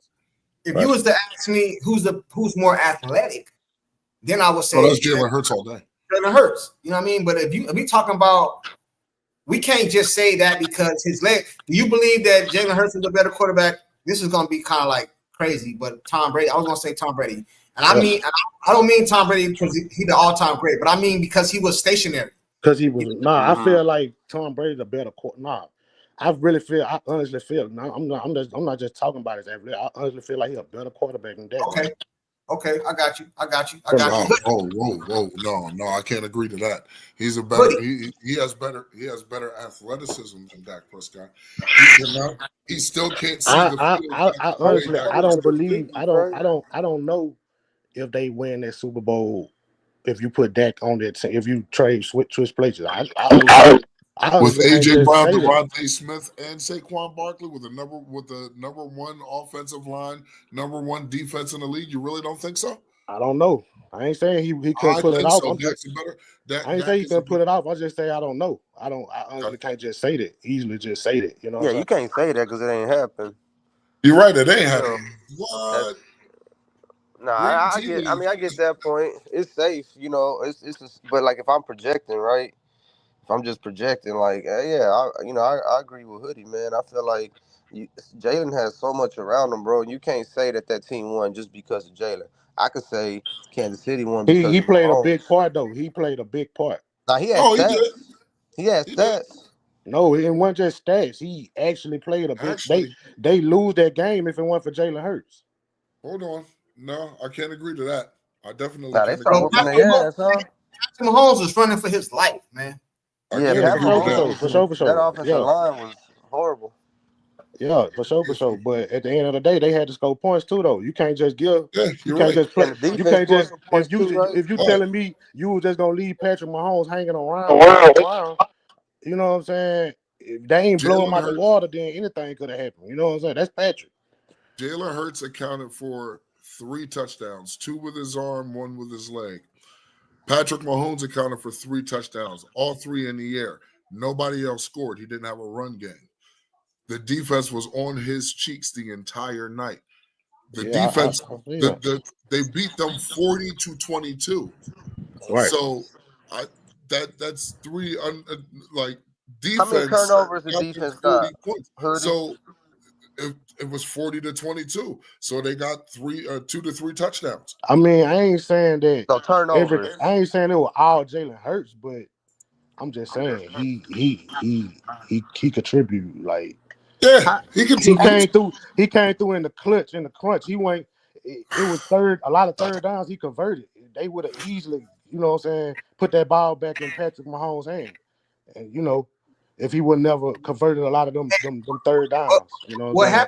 What happens is this, bro, that people don't know how to take. And y'all making me take up for Hurts. I don't like this.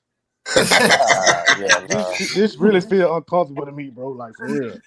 Hey, Angry back on. What up, Angry man? What's going But on? I agree with y'all though. Them dudes just got a better team though. Them dudes real rounded all around. They got a better team, bro. You know what I'm saying? They got a better team, and that leads us to better team, better coach, better organization. Like you know, you can't. Yeah, organization for sure. Organization for sure. So that leads us to. Hey, how do the chat feel about the Cowboys now? Are we in a rebuild? Are we? Yeah, more rebuild. Are we in a rebuild? I don't think you have enough I moves don't know. available I right can't now. really answer that question, bro. I just feel like I don't think you got enough moves available right now to make a contending team. We can get back to the playoffs. But you talking about like a real contender that's gonna be challenging, the contenders and can beat them. We don't got enough moves right now. We got a 1st round pick, 2nd, 3rd round pick ain't gonna make that much of a difference for you. You know, it make a little something. We've had 3rd I round feel picks like to if they be was to solid get more NFL active in players. free agent, But we ain't got enough moves right now. All right, we're gonna go one at a time. We're going one at a time. Hey, Angry just jumped back in here, so let's rock over to Angry. Hey, Angry, do you feel like we're in a rebuild or a retool? I feel like we're in a retooling. If we were in a complete rebuild, it would be like ground up, quarterback, everything. Yeah, I believe that too, man. But I believe we're in a retool, but I don't think the Jones is going to treat it like a retool. I don't even think they're going to treat it like a rebuild. They're just going to draft. You know what I mean? Like they open up money to do what? They're actually doing the retooling. Like you believe that? You believe they're retooling?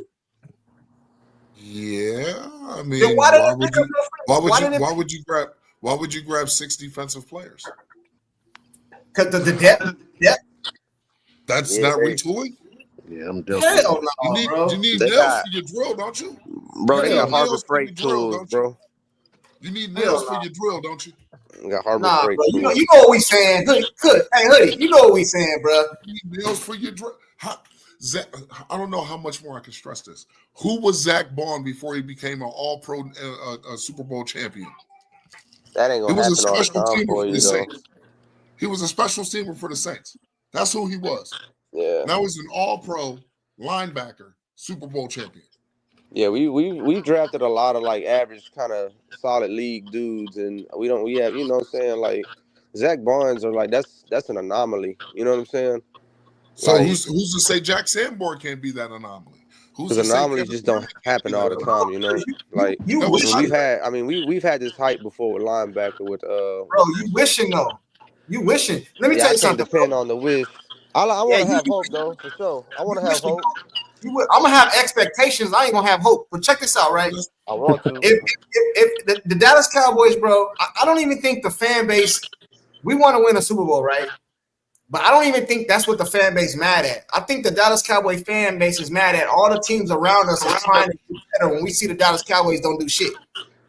You know what I'm saying? Like me personally, I'm gonna speak for myself, right? If I see Jerry Jones go out and do this and do that, and he try to win and we lose, I'm good with it, bro. You try, we just lost. When I don't see you do nothing, bro, I'm seeing listen, bro, the Eagles just won the Super Bowl, right?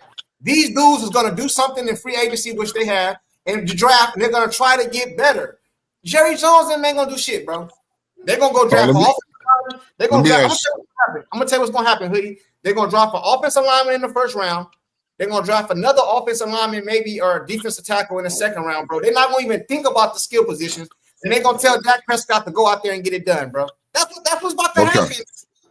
Okay, let me ask you something. This pertains to free agency, and I'm asking the panel. So answer if you wish.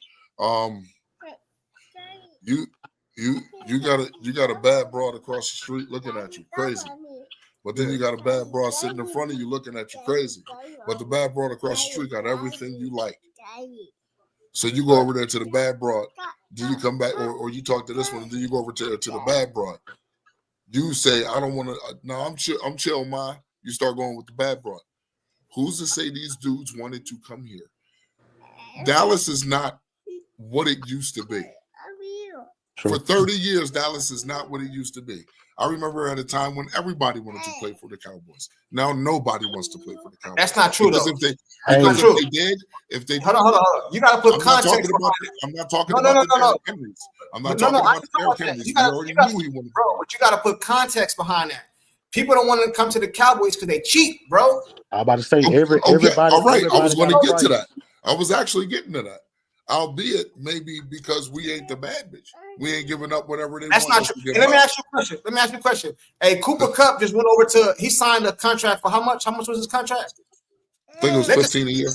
All right, whatever his contract was. So you telling me that if Dallas offered him that same contract, he'd have still went over there? If Dallas offered it to him. It's my point. They cheap, bro. That's why. It ain't that Dallas. Okay, all right. So knowing that they're cheap. So knowing that they're cheap, how can you be mad that they ain't get nobody? Because I'm a Cowboy fan. What you mean? How can I be mad? Like, come on, that's crazy. Then that's insanity. That's Angry. You know what they're going to do. So why be mad at it? That's like being mad at a 2-year-old. Hey, Angry, do you think the Dallas Cowboys has lost their style yet, or do you think it's just Dallas Cowboys is cheap? I mean, they've lost their. It's not the most prestigious place to work, like Troy Aikman said. It's not the most prestigious place to coach. It's lost its aura, its mystique. It's America's team. Yeah, it's America's team by fan base, not by what it does on the field. Yeah. So I guess. Hey, Shiv, short and sweet. Hey, Shiv, do you believe they lost their or do you believe the Dallas Cowboys just cheap? Things can be. They're pretty. Yeah, I agree. The two things can be true. Like, because they're cheap, right? Because I mean, they wouldn't pay Emmett like I was talking about earlier. And then the mystique is gone. So, like, I mean, you know, we've only made a couple of moves. You know, we don't take chances. Like the Eagles in the last 5 years are taking more chances than we have in this past 30 years. So like we don't do nothing, bro. So like we've lost the mystique, and it's like people still love to hate us, so that's what's keeping us relevant. The minute people like just get bored with us, that's when we're done. When it gets boring. But it's still a soap opera, bro, and it's really highly entertaining. You got a lot of people who hate us, who've been little brother for so long, and now they kind of got a leg up on us, and you know they're gonna rub it in every chance. We the Yankees, we the Lakers. You know what I'm saying? Like people, casual people, like people who don't even watch football hate the Cowboys. Right, I got you. I got a question for the panel before we get up out of here, right? Do you guys really? I'm gonna go around. Everybody answer. Do you guys feel like Jerry Jones really want to win, or do you feel like it's more to this point around just keeping the Cowboys on ESPN, Fox, all the wrong reasons? Do y'all feel like he really want to win? Because I remember him saying, "You don't know the check I would write to be a contender or to win the Super Bowl," right? Or do you think he just say shit for shucks and giggles, man? Like, what do y'all believe? I'm starting to believe that Jerry don't want to win, bro. Because the stuff he do, it's like, bro, our own division. You see what our division doing, and you ain't doing nothing to combat that. So that makes me feel like you just don't want to win, bro. What do y'all take on I think he wants to win, but he's okay with not winning. He knows that if we win or if we lose, he's still gonna get that revenue. You know what I'm saying? He's still gonna get those ticket sales and things like that. Like, if we win the Super Bowl, how many more people are gonna be Dallas Cowboys fans? You know, it ain't really worried about who's talking about it with the 3 or 4 letter networks because they're always talking about the Cowboys. So there's not going to be any extra, added coverage for that. Like, yeah, that's this just like Derek just said. Lions were the joke of the league. Look at them now. I see it like this. A lot of teams have rebuilt, and Dallas ain't done nothing. Go ahead, Hoodie. I see it like this. Like, if Jerry wanted to win, we would have. He said there isn't a check that I wouldn't write, but it has to be the right check. So what I say to that is, you had the right check, you just didn't want to give up the draft capital. The right check was going to go grab DK Metcalf. You just didn't want to give up the draft capital. You wanted your cake and you wanted to eat it too. Does Jerry want to win? I believe wholeheartedly he wants to win. He's not going about it the right way. So. All right. What you think, Trapaholic? Hell no, Jerry don't want to win. He don't give a damn about winning.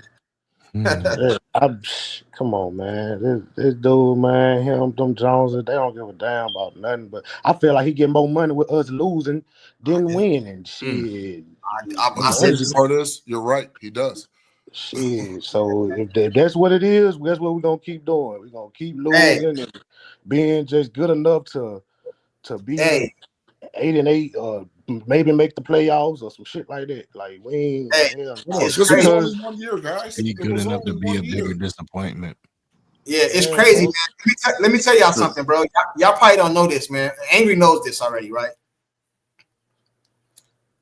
If you have a YouTube channel, right? Just like Travelholic just said, if the Dallas Cowboys play today and they lose, bro, I can drop a video. I'm gonna get way more views than if they win, bro. That's crazy. You know what I'm saying? That's crazy. They lose, I'll drop a video like, man, Cowboys suck, man. They man, it's gonna go crazy, right? All the haters. They win. Man, listen, bro. It's just ridiculous. The Dallas Cowboys is like Mayweather, bro. People tune in to see him lose, bro, but they still pay. You know what I'm saying? Right. They want to see him lose, bro. Like that's how the Dallas Cowboys are, man. And I hate it, man. And like I said this before, and I don't want to say nothing crazy. I don't wish Jerry Jones harm or to pass away or no crazy shit like that, bro. But if this dude got caught in a scandal, I'd be happy as shit, bro. Like, hey man, if he was forced like to sell the team or something, it could be to anybody, bro. Just not him. Bro, you know? I hope, bro, when we're all said and done, bro, I pray motherfucker his wife beat the motherfucking matters, bro. But I know it's gonna be Steven once his time up, but bro, I just pray it be his wife or somebody, bro. Cause Steven, I don't think Steven gonna be no better. You know what I'm saying? It's gonna be worse. I think if he was to give it to his wife, I think she'll hire some people and just get out the way and let them do their thing. You know what I'm saying? But shit, bro. I mean, he done groomed his family, and you know what I'm saying? This is what it is, bro. Like honestly. Somebody said, Derek, he said you already got caught with a scandal, legitimate daughter of Glory Hole. What are you talking about, Sports Junkie? Jerry got caught. He didn't get caught enough. Bro. I'm talking about like some Clippers owner or some Washington. He got forced to the team. Like he got caught at an integration rally back in the. I'm talking about. Listen, man, I understand all that. You want him to get caught in some shit. You want him to get caught in some shit. Money can't buy his ass up out of Nah, what the NFL say you have to be on the team, bro. You want him to get caught with that baby oil. Yeah, you got to caught that baby oil. Yeah.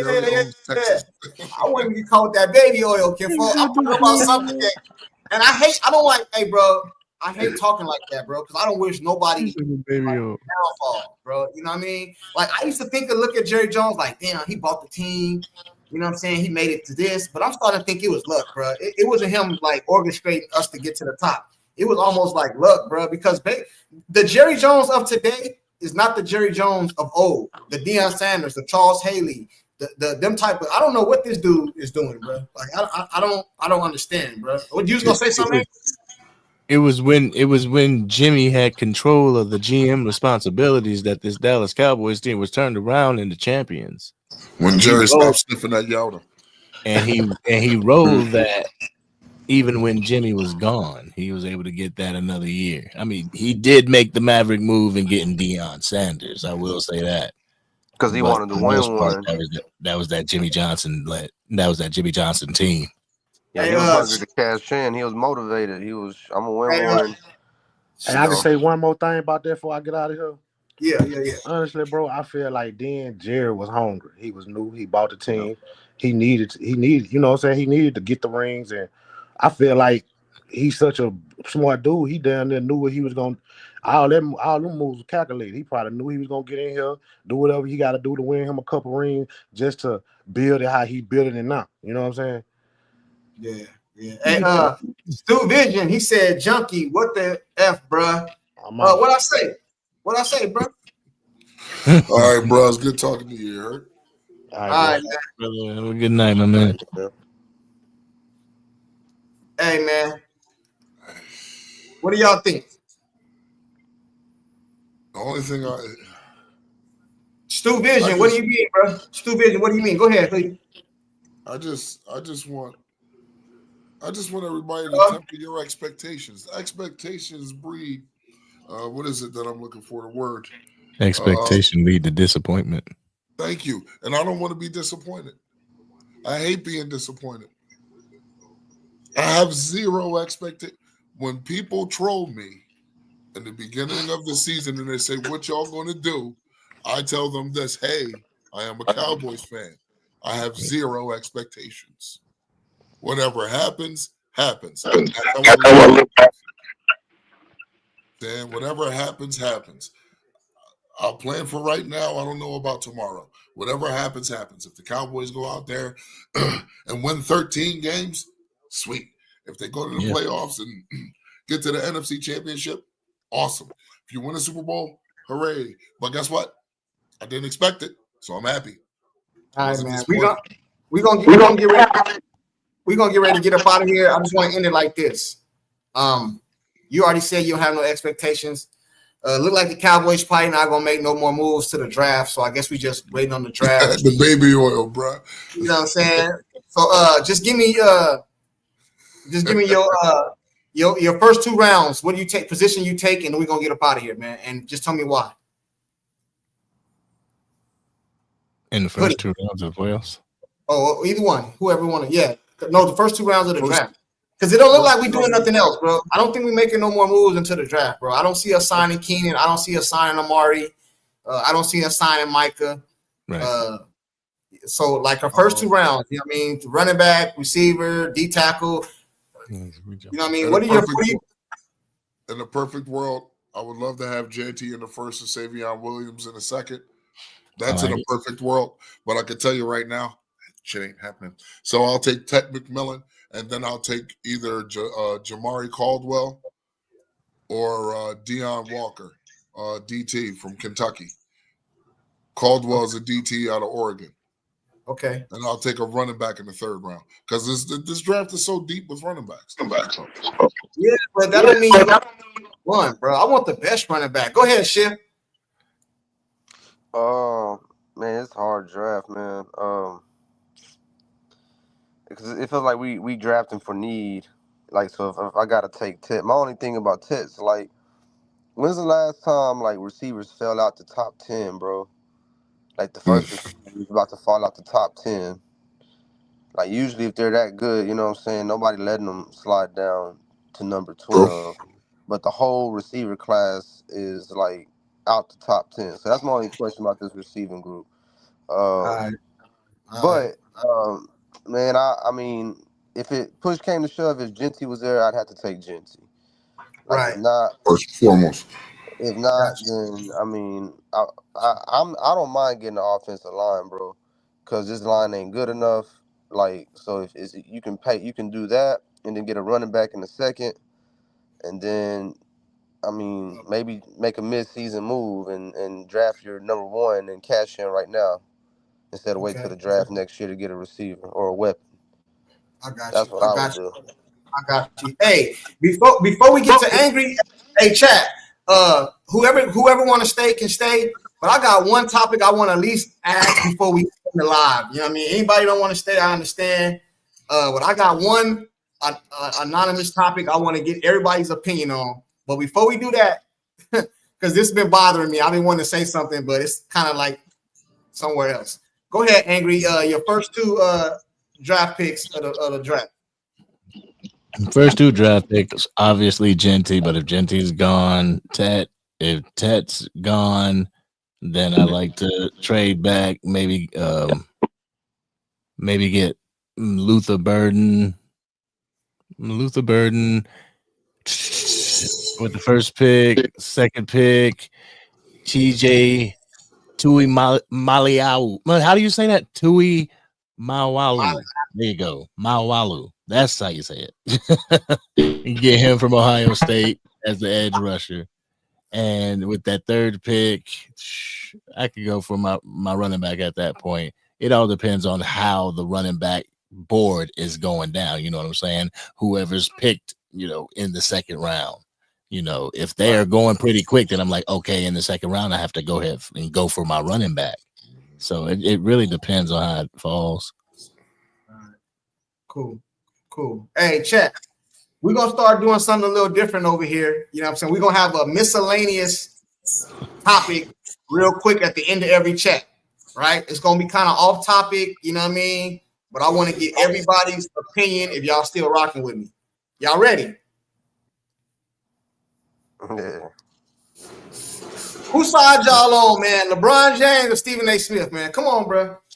Oh, man, listen. Come on, man. I know y'all see what's going on. Bro. I'm gonna keep it a stack. I want to know whose side y'all on, bro. First of all, do y'all know what's going on with Stephen A. and LeBron James? Yeah. Everybody know. Okay, cool. Whose side y'all on, bro? Keep it real, bro. Don't be getting up here lying and shit, bro. I want to keep it a stack. Keep it a stack, man. Keep it a stack, bro. I don't like neither one of them, honestly. I don't. But I'm on. If I was to pick a side, I would take Stephen A's side because his job is to do what? Analyze and critique, correct? And what is he critiquing? LeBron James, his son's basketball game. That's what his job is. LeBron's taking it personal. See, LeBron. LeBron's look. I get it. You ain't been following, bro. You ain't been following, man. Bro, I'm a father. Okay, I get it. I'm a father. I want to take up for my son. I want to take up for my daughter. And when they're wrong, they're wrong. You know what I'm saying? But when it comes to sports, I'm always going to defer to, I'm not going to defer to somebody who don't know what they're talking about. If your job is to critique a pro's basketball game, that's what you're going to do. Now, it's not my fault you want to take it personal. That's on you. Maybe you should have. Hold on, bro. I understand. I respect your opinion, bro. I'm not even going against it, but I don't understand how you can have that take when you know how Stephen A. do the Cowboys. I don't know. That's crazy. I don't. Hold on. Hold on.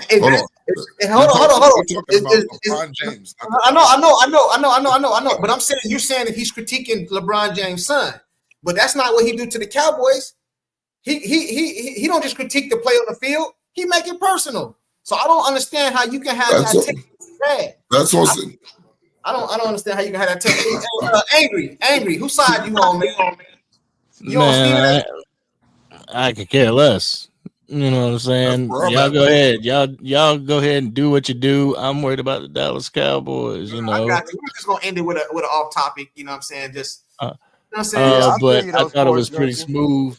I thought it was pretty smooth to see Stephen A. Smith at the game. What was it, last night? And he walked on the court and made sure that everybody saw him. So, you know, it's just some more Hollywood beef that Stephen A. talking about he gonna swing off on. Come on, bro. Hey, let me ask. Hey, since Angry said it was about the Cowboys, let me ask Angry this then. Do you feel that Stephen A. Well, I know the answer, but I'm gonna ask you anyway. Do you feel like Stephen A. gives fair assessment of the Cowboys? No, that's why I started my channel. You know, one of the reasons. Exactly. He does not give a fair. He never gave the Cowboys a fair assessment of their play. I got you. Hey, Shit, what you think? Brand, though. That's one of the reasons why he probably lost last night. Shit, what you think, Shift? Yeah, no, that's Stephen A.'s brand, bro, and like he's gonna like give them a hard time, and like he's all like, you know what I'm saying, rub elbows with Jerry, but like I mean, as far as like, you know, trolling the fans and whatnot, like I think he just got to the point this season, like this off season, where he's starting to like hold Jerry a little bit more accountable and starting to talk about like the moves and the cheap stuff that, you know, they don't do, because it just became too obvious. Like you're not now your journalistic integrity, which the bit that you had, because you're more of an entertainer at this point. But like, you know, we don't look at Stephen A. for no real type of news. But like when you put it as far as like, you know, like LeBron, like Stephen A. can't really be mad, because that's pretty much what he does. Like he takes shots and makes stuff personal all the time, and it's just kind of karma. You know what I'm saying? But like at the same token, like with LeBron, like you put it on yourself. Like if it wasn't Stephen A. talking about your son, like he wasn't the only person talking about your son. At the end of the day, you're gonna go charge up everybody for something that like you did the nepotism type stuff. So like that's on LeBron. You know, you be all right. You a billionaire. All right, we end it with this right here, bro. The thing about Stephen A. Smith, I just seen Gary. I'll let you say something there, then we end it. The thing about Stephen A. Smith when it comes to the Cowboys and to players, as long as you keep it on the field or on the court, I don't have no problem. I don't know who that is, bro. Hey, but as long as you keep it on the field or on the court, I don't have no problem. I don't know who that is. Somebody got some crazy background going, man. Yeah, I just muted my mic. Yeah, but as long as you keep it on the field or on the court, bro, I don't have no problem with it, bro. But I don't think it was Stephen A. Critiquing his son, bro. I think Stephen A. over the years and years and years and years, it just built up, bro. Dude been taking shots at him, bro. Kind of like the Skip Bayless, how Stephen A. Smith did Kwame Brown, you know what I'm saying, and stuff like that, bro. Like Stephen A. Smith be going too overboard with it. Okay, you know let me ask you something. That's why I did that. Does Stephen A. unfairly critique Kevin Durant the same way he unfairly critiques LeBron James? No. James Harden? It's way worse. Because I mean, it's way worse. It's way worse. It's way worse. Cowboys is number one. Okay. I get that. We already know that. Like Cowboys number one, bro. Hater of all time of the Cowboys. He's a Pittsburgh Steelers fan. He's still harboring those feelings from '95. He's still harboring those feelings. I get it. No, but still, though, bro, that's not your job, bro. Your job is to critique the play on the field. Your job ain't to be talking about making it like Chief just said, bro. It's more entertainment now than anything, bro. Yeah, that's why I don't watch them. Yep. If I want Cowboys news, I defer to guys like yourself, Angry, CFT, Vach, Brian Broadus, Girls Talk, Boys Talk, Foots the King, Zach. You know what I'm saying? I defer to you guys. You know what I'm saying? That's who I defer to. I don't watch ESPN. It's either video games or a horror movie. That's just or kids movies, Moana, Frozen, stuff like that. But don't judge me. We're gonna get ready to get up out of here. But let me answer this real quick. Miss Major said, "What debate?" Let me address this real quick. before we go. Fifth Quarter, his crew over there has challenged me to a debate where they're gonna pick 5 topics, or it's not all about Dak. It's maybe Dak is one of the topics, but it's supposed to be like 3 to 5 topics or something like that. That's what he's talking about in the chat. He's talking about, he challenged me to a debate for 3 to 5 topics, and I'm supposed to debate him next Saturday or the Saturday after, man. I'm supposed to be putting together a team to debate him and his crew over there.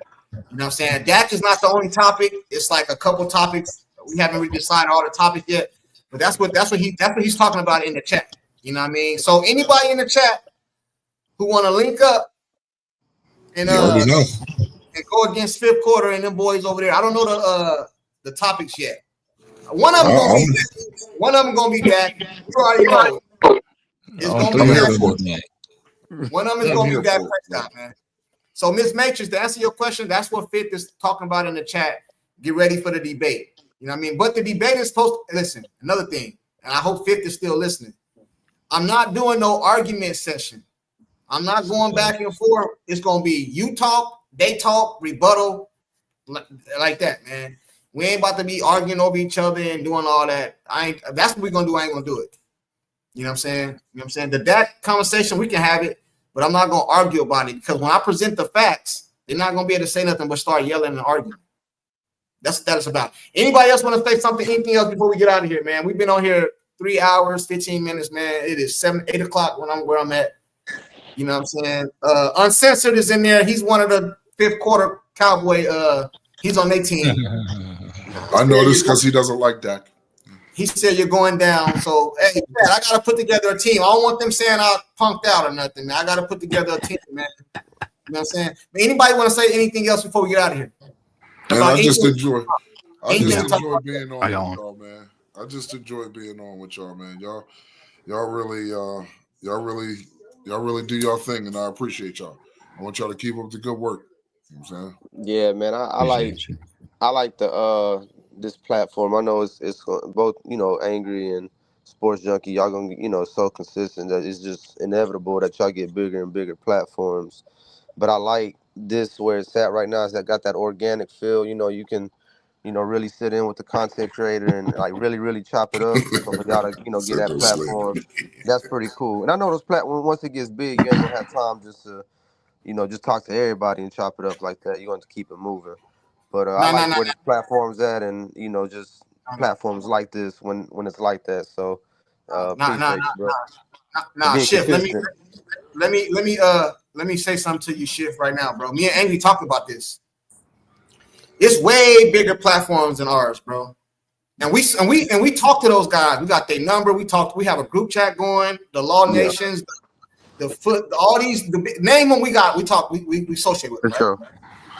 But me and Angry try to bring it back to the street, bro. Like, you know what I'm saying? Like, well, we reachable to everybody. That's why we always drop the link in the chat. We drop the link in the chat damn near every live. Angry, do we? We drop the link in the chat every live, bro. That's what we base our thing on, bro. Like, we want to be, and then you said something about getting big. No matter how many subscribers we get, bro, we always gonna be able to link up with y'all, bro. No matter what. Pretty cool. That's pretty cool. We always gonna drop the link. Now I can't. If 50 people jump in, we can't. Like, we're gonna have to kind of rotate. That's what I'm saying. That's what I like about this right now, where you can sit there, for an hour or whatever, 2 hours with the content creator, and y'all give that type of platform like it's my show type shit. But that's cool though. That's what I'm saying. It's gonna get bigger to where you're gonna have 50 people. You're gonna have to rotate it. And that's inevitable. Me and Andrew talked about a timer, bro. We're gonna have to put some people on a timer, bro. You be talking forever, man. Hold on, bro. You gotta get it out, man. But we never gonna turn a side eye or nothing like we got too big for you, bro. Nah. If you notice, bro, we always try to put as many comments on the screen as we can, but they be going fast sometimes, bro. You know what I'm saying? Like, you don't gotta donate just to get your opinion across, bro. And if we don't get to the chat, pull up the link in the chat. Pull up. You know what I'm saying? I'm gonna test that timer. Yeah, we gotta. That'll be good, man. Let me hurry up. Y'all be good, man. I enjoy being on with y'all, man. Heck yeah. All right, man. Hey, I'm gonna let Derek say something real quick because I know he pulled up, bro. I don't want to just leave him hanging like that, man. What up, Derek? Yeah, what's up, guys? No, I just want to say I really enjoy you guys. You guys are hysterical. We have a lot of fun with that. I just know what you're talking about because I remember helping Mark Holmes with his IT stuff, and then getting into debate. And if you guys know about his long rant he had it with me about me, sorry, let me phrase that. For like there's a video you could find on his channel. He's getting all pissed off because like calling out Dak on stuff and but man, you gotta just be man about certain things, and you guys are doing a good job, and I would love to help you guys out like I did for his channel, which So, yeah, help me out, bro. I accept all help, bro. Help me out. Hey, help me out, bro. I don't give a damn. Hey, that's what I do. I'm just saying that's what I do. So, what do you do? Guys out. What do you do? What I do IT and website development and all that kind of stuff. So okay, yeah, man. Hey, email me, bro. We can get something popping, bro. But the thing about it is this though, bro. We don't care if you come up and disagree with us, bro. Whether you like Dak, don't like Dak, Ceedee, Micah, whatever. Long as you come up here and have a reason behind how you feel, bro. Don't get up here and Dak suck, fuck me, like all this crazy shit. You know what I'm saying? Like it was nothing like it's not like that. See, his problem was, and I was pointing this out, was that you gotta be able to look at your team constructively, like we're just talking about Micah Parsons, and say, okay, what is this guy good or not good about? Yeah. You know what I mean? And he can't handle that. So no. But I don't want to talk about Mark Holmes, bro, because I'm just using that as an example. No, I'm not saying to talk about it. I'm just saying what you're talking about is you got a lot of people with fans that can't talk or handle when you talk about players in general. Oh yeah. That's what I'm just saying. None of these dudes my uncle. None of these dudes my cousin, bro. None of these dudes my family, bro. You know what I'm saying? So if you can go look on my channel, I got videos criticizing that. You know what I'm saying? But people don't see that. They overlook that, bro. They don't overlook that video and they go listen, oh, he praising Dak. I'm a fanboy. Or Angry hear it. Angry done got called all kind of Dakaronis and fanboys and get off your knees and all glazing. Oh, wow. I like the Dakaroni, man. That's an interesting title. I like that. We don't heard it all, bro. We don't heard it all, bro. So it's all good, bro. What we try to do is have a platform that's unique to us, bro. Now other people bring people up. I'm not gonna say they don't do it like us, man. We go back and forth. I understand that. I understand that. I wasn't trying to whatever. I'm just saying in general, like this is interesting how you guys have built this up. That's all I was saying. Because you have a lot of people who can't handle that kind of things because they're building their brand, and you guys know the Cowboy brand is the biggest brand in all sports, and it gives you an opportunity, and you got to try to maximize as much as you can. So congratulations to all you guys, and keep it up and go appreciate from there. You, man. All right, appreciate you, man. Appreciate it. We're gonna get out of here on that.